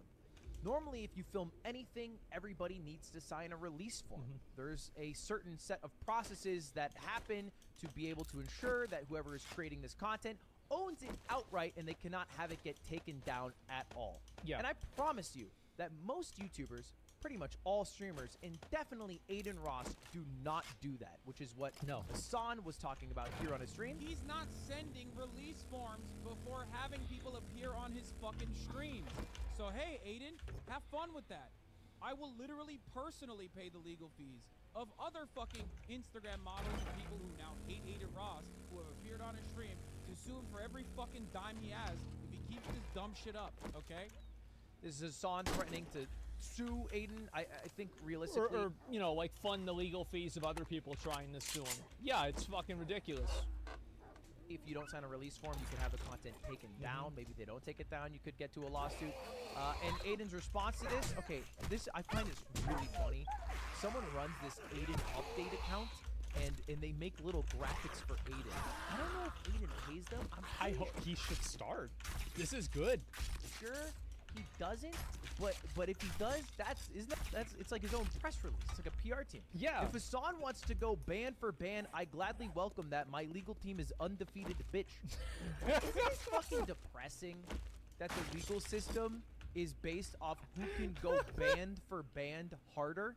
I think that's pathetic. I think it should be the person who's like in the right, you know, on the side of like truth and justice, and not the one who pays for the lawyers who are like the most good Weasley ratty or whatever. I just thought this whole tweet was kind of fucking depressing. So anyway, that's what Aiden Ross said on stream. Not exactly what he said with his actions, however. Yeah. Because there's also some evidence of Aiden doing the exact thing that he is claiming for. And here's a clip of Hassan finding that exact information out, because this was a live stream Hassan did that Aiden Ross uploaded on his channel. Yeah, then where all this is my VOD that he appeared on. I'm the one who set up this stream, by the way. It's called Aiden Ross. Oh, It's come hang out, and you can hang out with Hassan and all of us, and we can go shopping. And then I left because he took like frickin' 4 hours, but he showed up, and this was on Hassan's stream. I was literally there like an hour before this, and he uploaded it on his channel, and then also added all of his socials to the bottom of it, which is as bad of any lifting of copyright material as he just put his shit on there. Yeah. You can get. Damn. Right? Like he just outright uploaded the entire stream. Now, I don't give a shit. I don't think Hassan should strike, and he said himself that he wouldn't strike. No, it's ridiculous. The fact that Aiden Ross feels comfortable striking other people for the exact thing he himself does is wild. And then he's also comfortable. The thing is that you have to keep in mind, the whole thing is all just because he doesn't like what like Hassan and these other guys are saying. It's got nothing to do with like what makes sense in the law. That's not the point. He just doesn't like what they're saying. Claiming when it's just bits and pieces of a stream and longer video essays. But I don't think Aiden Ross is as tough as his band-for-band persona that he gives off on stream, because he buckled.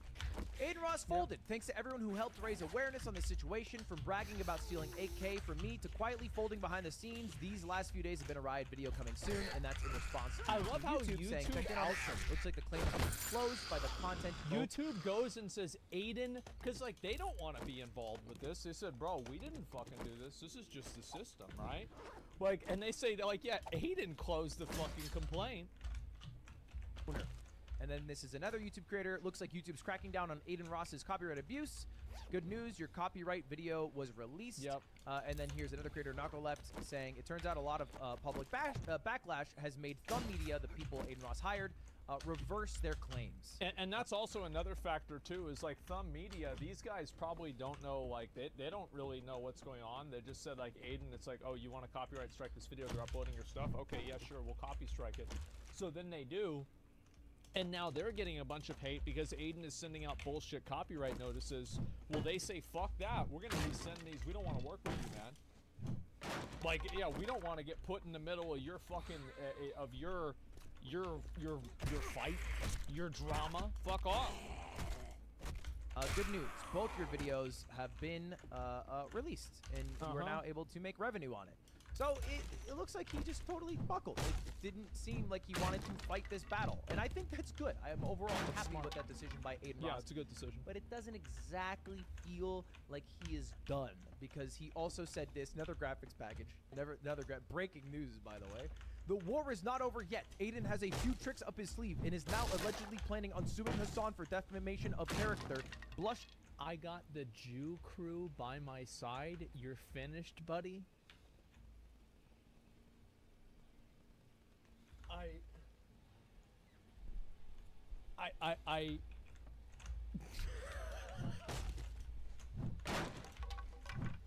Emoji. I got the Jew crew by my side. You're finished, buddy.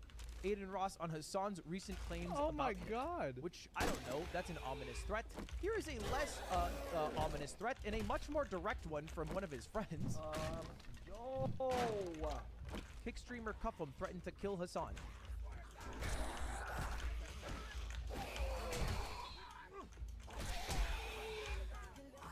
Now, I put XQC's reaction in this because I think his words are really zero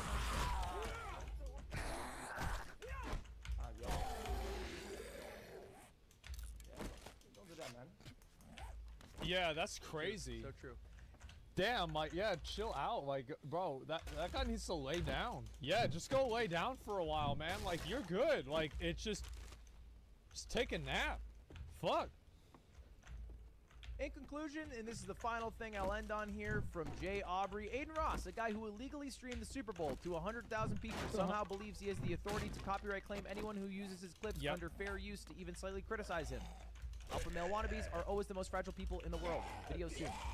So I'll look out for that one. And I'll never make a video about Aiden Ross again, unless he does some crazy shit that I just have to talk about, because, man, I'm just fucking tired of it, bro. So we're not going to get a video about Aiden until next week. Have a good day, everybody. Thank you for watching. Subscribe. All right, see you later. Goodbye. All right, see you later, guys. You can use my content if you want. Make little mail clips. I don't know. Hey, look at that. So here's the thing. I feel like it's been so funny to me, because remember whenever Hassan watched that video from Gavin McGinnis, and then they copy striked Hassan, and they didn't copy strike me? I feel like every single time one of these things has happened, I'm like the only person that doesn't get got. Everybody else gets got, I never get got. And I hope that all these guys understand, you know, whether it was Gavin or Aiden or Andrew Tate, I will give you a fair shot. Okay? I'm not, I will try, and this is what I try to do. I try to not interpret what people say in bad faith. I try to give them a genuine, you know, like, I don't know, what do you call it, right? I try to approach it genuinely.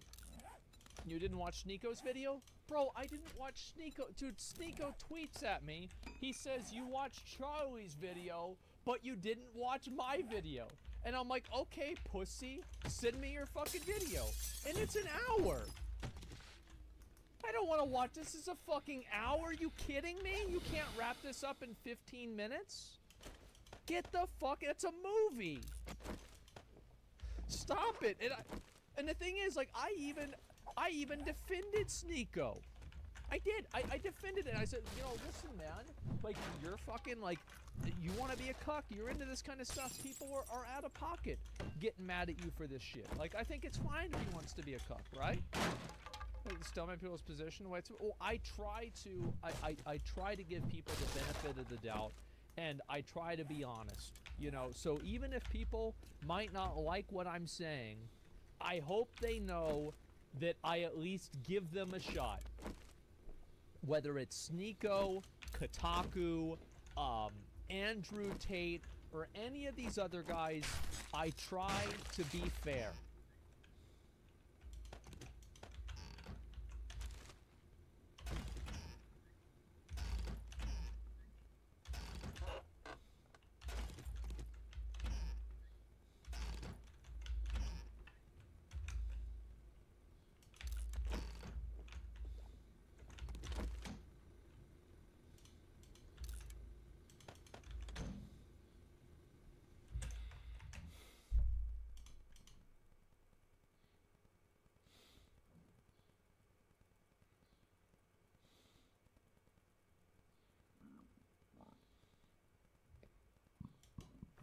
What's an engoodening? Engoodener? Engoodenan? Engoodening. Sponsored by that game everyone loves. Hey! Scientists are racing to unlock the secrets of the cosmos. Questions we once thought impossible to answer are within our grasp. Where does the sun go at night? Wait, don't we know that? Is math related to science? Wait, don't we know that too? If the universe is so big, then why won't it fight me? It is, all the time. Into the universe, That's what entropy we is. see light from distant stars, eons old, perhaps hundreds, even thousands of miles away. Hold on, can I get a zoom in on that? What? You bet I can. This is one of the world's most powerful telescopes. Why is he talking like that? Initiating 6 times zoom. Can this baby do 7? I can do you one better. He looks But familiar. you'll do 8 times zoom. I've seen him on Neil I've seen him on Neil deGrasse Tyson's show Star Talk before. Unblur. It won't hold. Get me 8.5 times. You're a madman. What? Upscale it to 4K. What is happening? Will go critical. Opening the blinds. Wait, why would that help? Uncropping and increasing aspect What? ratio. Now, punch it. Are those things fighting each other? There it is. Life on another world. And to think, we owe it all to one indie development studio. This doesn't look right. Okay. So it's like another Bethesda, but they messed up Let's start at the beginning. from the beginning. In more extreme ways? Yeah, it's rewind time. Okay, the year is 2009. Guildford, Okay. England. Okay. There's a man named Sean Murray, and he's just founded a company called Hello Games. Sean and the boys are working hard on a brand new IP called Joe Danger. 2010 AD. The game just came out. It's a success. They're a small Okay. team, but they are ambitious. Was it just 4 Let's people? do something bigger, said Sean. Let's 'Cause that's kind of amazing. Reach for the stars. Hey, space joke, How haha. about Joe Danger 2? Brilliant. It's 2012. Joe Danger 2 has just come out. But, The easiest that play in the playbook. Make a good we game, need just to do make a something sequel. even bigger than Joe Danger 2. People do that with movies Joe too. Danger 3? No. Even more out of this world. Something no man has done before. Oh, it's coming. Joe Danger the mobile game? It's a Yes. Oh. And that came out in 2014. Seriously, guys, the biggest thing you can think of. disappointing. I'm just a stock image, dude. Why don't you Come think of on. something? Sean pondered Is this for a gonna be moment, game number 4? then turned and looked wistfully into the mirror. Reflected back. DTD, a new vote has started.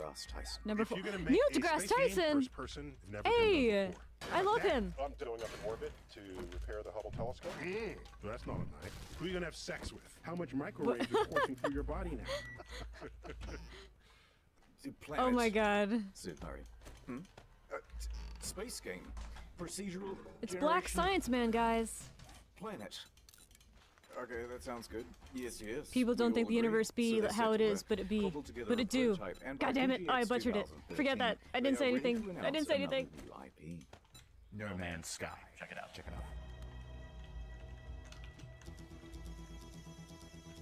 Oh. Everything's procedural. Okay.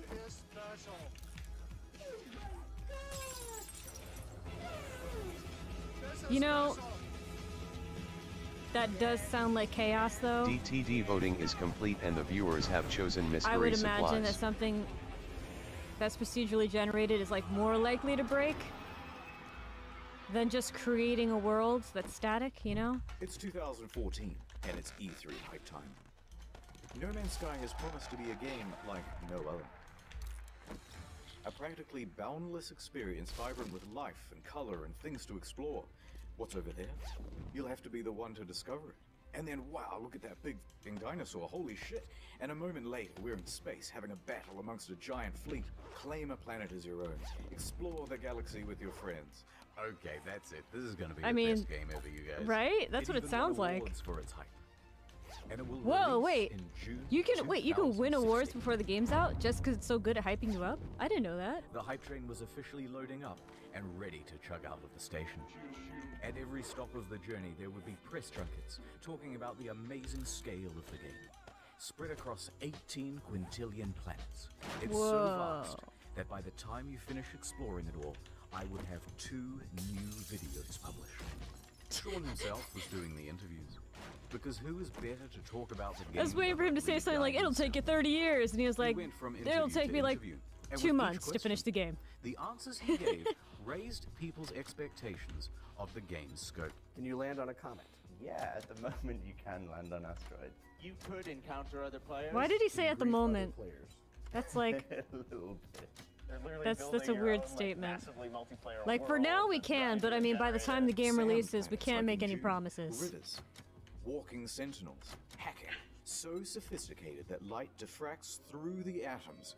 They had to redevelop the whole periodic table to make it work. What? Even Elon Musk was hyped for it. Hmm. 2 I mean, years everyone go loves by. space, right? It's early 2016, and that hype train is really moving now. Perhaps one of the biggest in video game history. Reddit was shoveling most of the gamer fuel. Skeptics and naysayers are treated as ballast and thrown from the carriage hoarders. Pre-orders open, and they are doing very well. The date is booked in. Some are even taking the day off work. So Whoa. much hype there is that... Uh-oh. Jason Schreier of the soon-to-be defunct Kotaku is about to spoil the party. He announces a delay.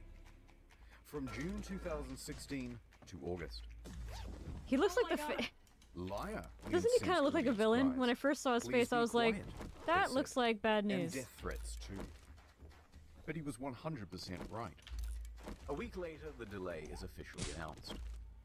Ooh, sorry lads, we need more polish, said Sean in his usual accent. To that, Sean received some death threats too, by the way, although he didn't take them as seriously or go to the police. Yet. Sometimes foreshadowing is relatively obvious. But the impatient crowd relaxed a bit and said, fine. I love how all these avatars have really great But we mascara. expect a level of polish no man has ever seen. I mean, it is No Man's Sky. Speaking of waiting, Yes. Shadow Man here. Have you heard of Rady Shady? My wife died Yes, in a I plane have. crash. Hey, Oh. let's get Oh. serious for a moment. Raid isn't just a game with 15 million I mean, downloads in the last But 6 what? months. We were just talking about your wife, though. I thought we were gonna grieve that. I thought we were gonna have a moment of sadness. Raid differently. Is that why you're Achieve advertising this your game? Does it like help you dreams. process the grief of sorry, losing sir. your wife? Is that what all this contracted. is about? Right. Has Internet Historian been making ads to cope with the loss of his wife? Of the undead Masked horde. as a way to just support his Season 11, content? One of over 400 champions. Why, hello there. Have you heard about the online RPG? I was like, you're already moving on from your wife? DTD new actions are available. Spawn bear. Oh, you remind me of my wife. Exactly! See, he was going for it, guys. He was going for it. I said it. I called it. I called it. It's a warm bowl of soup. on He a knew it. cold He said it night. himself. It's one This is last canon. dance at your wife's funeral. If you Wait, haven't is that a played different in the woman? arena yet, I'm gonna break into This your this house. plot You're this all plot keeps getting ready thicker. I don't know for what's going on. Christmas, Kids. Yay! And Oh if you my god, download now, he looks kids, just like him. using the link in the description below, you can get an extra 50k silver and an But will I epic get a champion. wife though? Wow, you're the But best dad ever. but will your kids get a wife though? Mom's dead? Yeah, exactly. Place a new mom under the tree. That's what I've been saying this whole time. So let's talk about the team You in might as charge of well. all that You polish. come this far. It's small, tiny. In fact, I haven't been able to find a smaller team behind a AAA release. All of these Which explains a lot. are on the shoulders of just 6 people. Yeah, that's a lot. expanding to a team of 15 by the end of production. July. It's just a couple of weeks until the release date. Whatever the state of the game by now, however much it's finished, that's what's going out. The Hello Games team celebrates with this iconic image. The quintessential soy face. They're exhausted. Look at what video game production does to a man. God, what's Oh man. Nonetheless, they continue, working on the day one patch. And... Yeah. Sean, Yeah. if your game isn't coming out for another 2 weeks, then why is there a box copy on eBay? That's right. Oh. It's a leak. Someone broke the embargo and God. selling early access to the highest bidder. And the bids start rolling in. Are you serious? It reaches $1,300 US. What? Sold to some guy with the Reddit handle. He gets his hands Damien. on it and starts uploading footage to YouTube and Dailymotion. What the frick? Said Sean and Sony. Damien finished it a lot quicker than expected, but he gave it a decent review. There are things I don't like, there are things I like, but at the end of the day, when I say to myself, what is this game supposed to be? This, what I'm looking at right here, this is what the game is supposed to be. He noted a few problems, but said he was is optimistic that they would be ironed out. a few if they- problems? I don't know, man. Animals walking on their head seems like a pretty big problem to me. It's another leak. Some retailers broke the official release date. Journalists too. And they started streaming playthroughs of the game. What the fuck? Sony tried to DMCA all these videos, but their aim was terrible. Round of applause, everyone. We've officially become No Man's censored by Sony. Our news story from earlier this week about No Man's Sky leaks has been hit with a copyright strike on YouTube. They went bumbling around from platform to platform, just taking down any video that even talked about the leak or showed the trailer footage. But it was too Oh my late. God. The footage had people talking more skeptically about the game.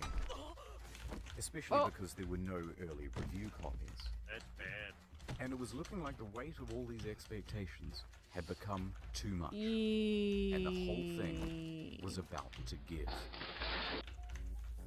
I mean, it kind of sounded the way from the beginning, just because it was such a big game and a small team. Everyone's here. Just that is We've all enough to bought make the me game, skeptical, and we're personally. fucking hyped. Here we go, lads. Oh dear lord, it isn't finished. Hello, Sean. It is me, the auditor of games. Oh, I used wish to we had work at that. an astronomy Could you lab. imagine? Don't worry about that. We had a whole It department seems like you've made a lot of promises. dedicated to Promises reviewing that, you games have and not- making sure that they Let's go through the checklist. meet marketing and industry standards. Large-scale joinable space battle. Nobody would want that. Ringed planets. No.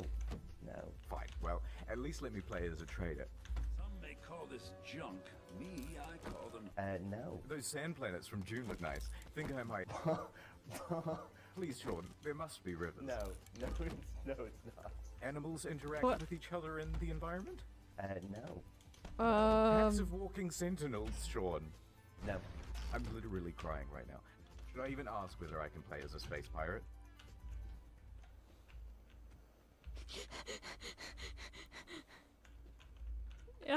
Yeah. Say it. No. I knew it. Oh Factions with God. different attributes. You picked the wrong house, fool! Oh! Fly between star systems manually. But nobody's actually done it yet. If I can maneuver like in the trailer, I'll still be happy. No. Well, day-night cycles determined by the orbit of the sun. Yeah. Really?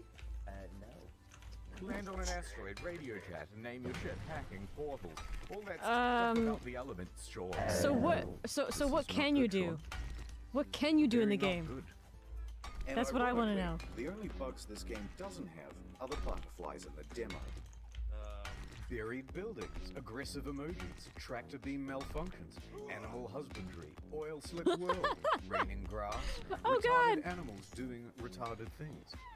Ships' interiors disappear. First person mode as a gun. That's not how flying works. That's my only means Finally. of transportation. Finally. Leaving the planet. Take off. I can Real live as a take gun. Holes in the map. Holes in I can my experience graphics life card. from a more violent perspective. Down here. Textures bugging out, animals bugging out. Animals breakdancing. Look at these busy hands. Hello there. And a couple I mean, of unrequested the ejector breakdancing's kind of nice. Everything else, mediocre. But the breakdancing, That's a lot of I can stuff. get behind get that. the picture. No, wait. Poor graphics rendering. Some can't even start the game. Frame rate issues, constant crashes. DTD, a new vote has Publications started. Having trouble playing the game on their machines. Even the best 1080 Ti's are stuttering. Alt-tabbing? That's a guaranteed crash. Desktop notifications? Oh, that's a crash. Playing God. the game?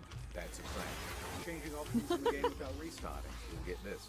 And if you got Oh the no! pre-order Oh, that's a. spaceship, Someone put an epilepsy warning on that. it really comes with a hyperdrive inside. Great, right?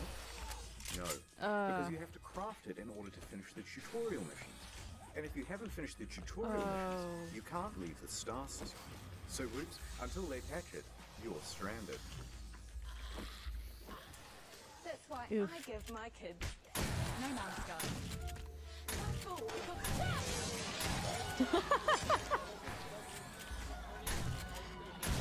Oh man, you're going to space! You're making history! Take some photos!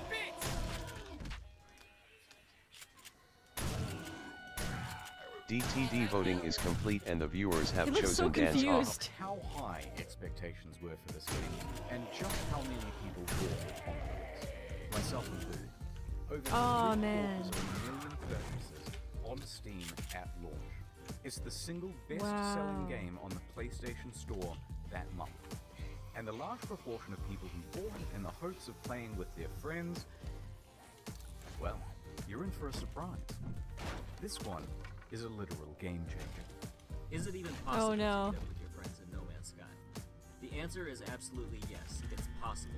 On multiple occasions, Sean said it was definitely in the game. Will you be able to play with your friends? Yeah. The way, oh yeah, oh, did you see that? He was about to say no. Yes. He was about to say no. That look on his face was a no. And then his brain just came in and said, no, no, don't say that. Say yes. For the sake of marketing. Oh, you could see that. You could see him change his mind in real time. There's no multiplayer function. But then the next line contradicts that. Because the chances of two players ever crossing paths in a universe this big is pretty much zero. Oh, so it is multiplayer. You just have to overcome this finding each other hurdle. So you're telling me there's a chance? Yeah! Right? No, it's more confusing than that. Because the box doesn't mention online play, just network. And the collector's edition has online play icon skipped over. So customers are going, which one is it? Just tell us if it has multiplayer or it doesn't have multiplayer. Sean wouldn't give Yeah, what the any heck? But after hundreds of thousands of shows, people soon took it upon themselves to find out. Despite the claims that it would be so improbable. That are incredibly rare, just because of the size of the building. On the very first day, two people noticed they were only 4 star systems from one another. Hey! And they met up on the same planet in a live stream. Oh dear. A black pillar. Our streams are exactly lined up. If you go look at my stream, we're looking at the exact same area right now if you don't move. Yep, that's the same spot. And they can't see each other. That settles it. It's not multiplayer because it's so big. It's not multiplayer because it's just not fucking multiplayer.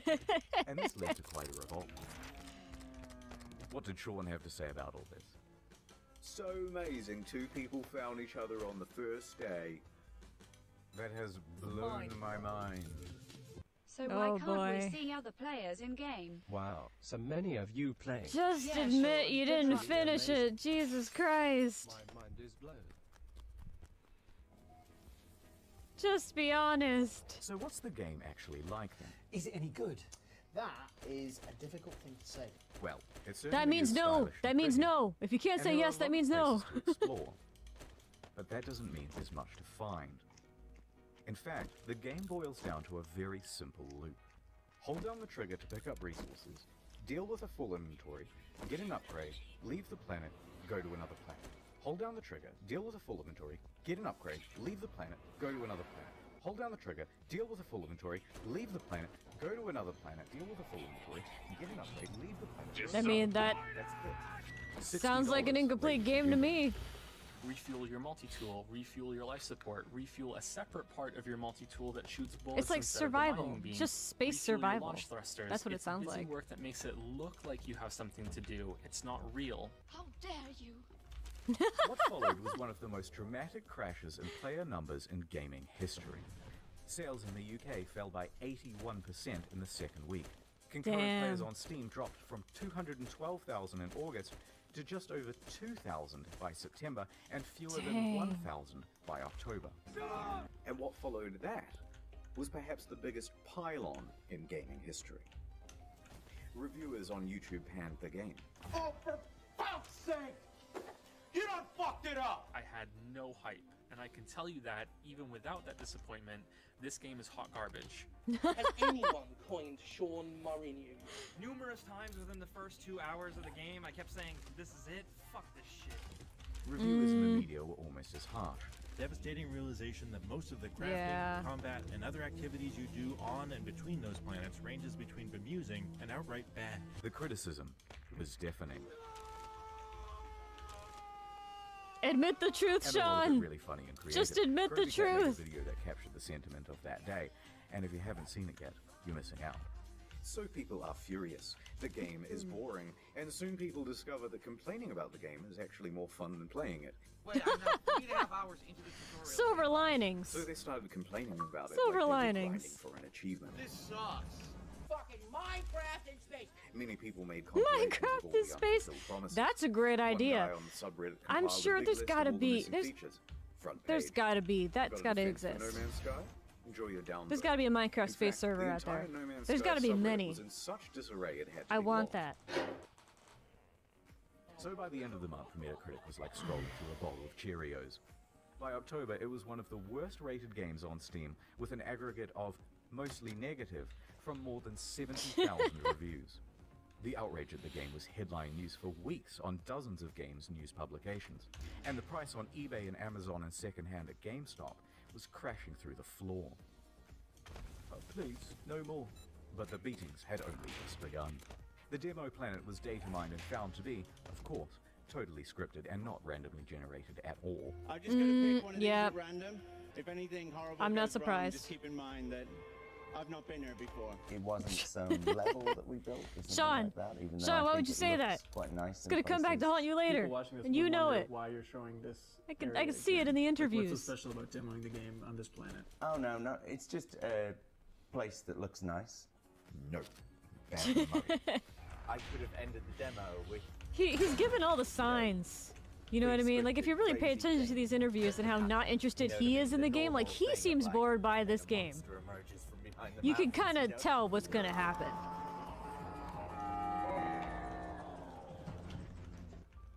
People see what's going on with the game and feel lied to. This is false. They were advertising, lied to. say. What do you mean they And feel angry lied to? They customers were start lied to, scribbling out the objectively. On September 28th, the ASA This is a busted through the betrayal. door and goes, too many complaints. We're gonna win this. Nice. Oh, see. See. Wrongdoing.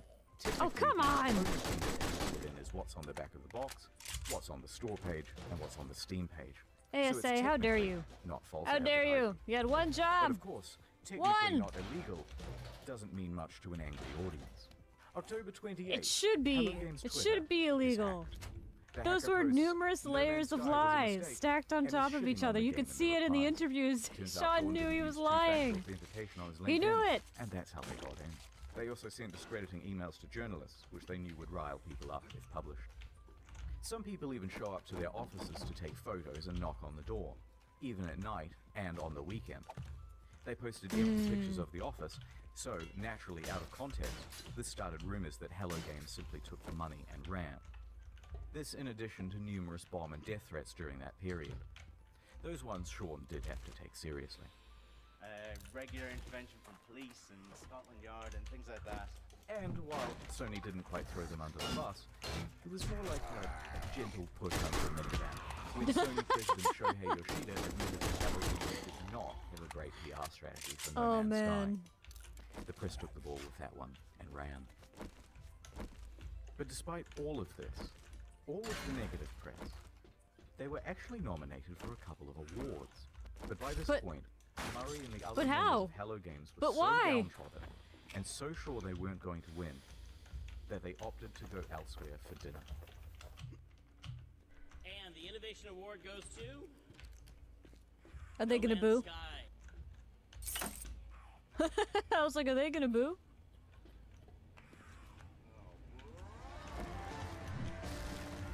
lovely trophy going once. Whoops. I will accept this on behalf of Hello Games, and congratulations to them. And I'm gonna walk off stage like I planned that whole thing. By this point, you've got to feel just a little bit sorry for them. Slightly, And but then only what followed slightly, that was the because they final lied score and they for didn't them. have to. They didn't even have to make a No game. They particular decided to. But a lack of incidents. And there were multiple people involved too. Over All 3 these months layers not of a what should have been damn word accountability. from No Man's Sky. Where are they? Where is my refund? Where is Murray? Shouted into the void. The game was over. And it was dead. Or was it? Or was it? Maybe? Possibly?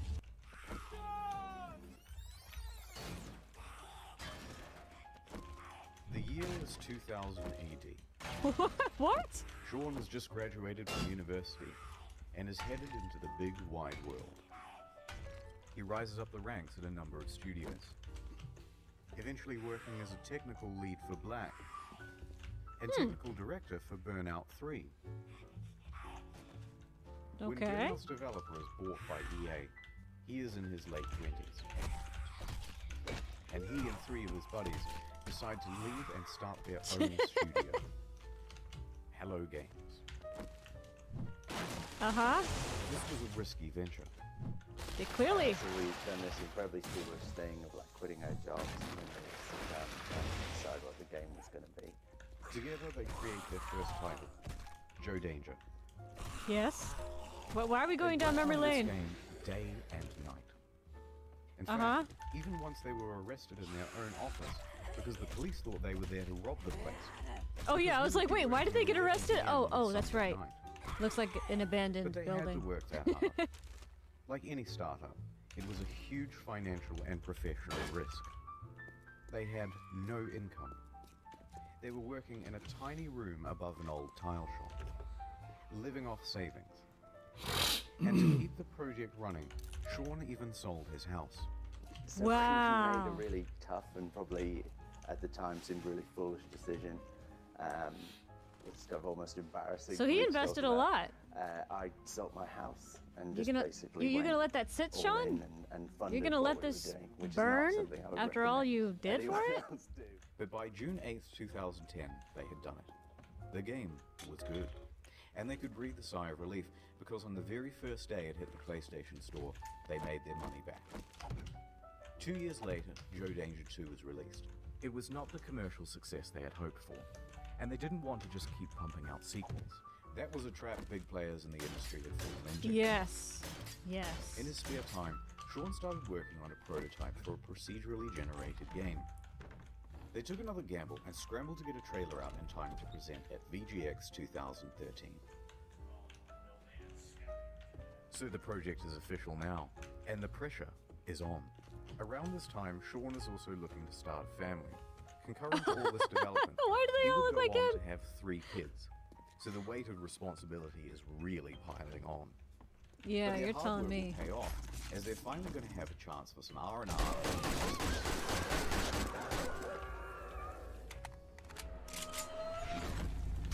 They woke up to find their homes flooded, their cars submerged, and their plans for Christmas Day very much ruined.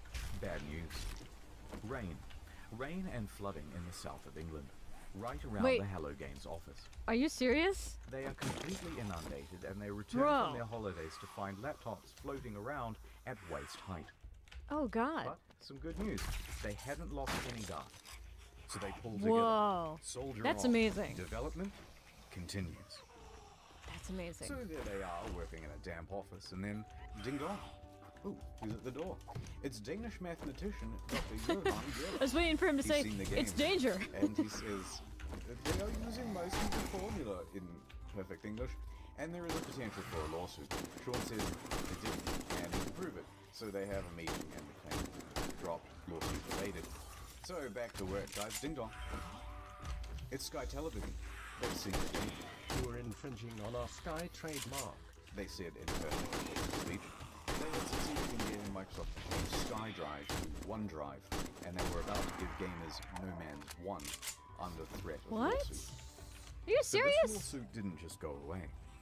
You The can't threat own loomed the over word them for the sky. next 3 years. Right What? up until the month before release. So they get back to work and ding dong. It's Sony with some good news for once. We like your game, kid. We want to feature it front and center and make you a big star. This could mean millions of dollars in additional revenue. Basic, yeah. But along with it, a lot of press for this game needed to be done. Being a small team, they didn't have anyone for PR. They had their designers, they had their developers, and that was about it. So it's up to Murray. Oh, Sean's the in old his I don't early have enough 30s. money for it, so I'll do it Not myself super young, thing. but relatively Oh. young and inexperienced for this type of media circuit.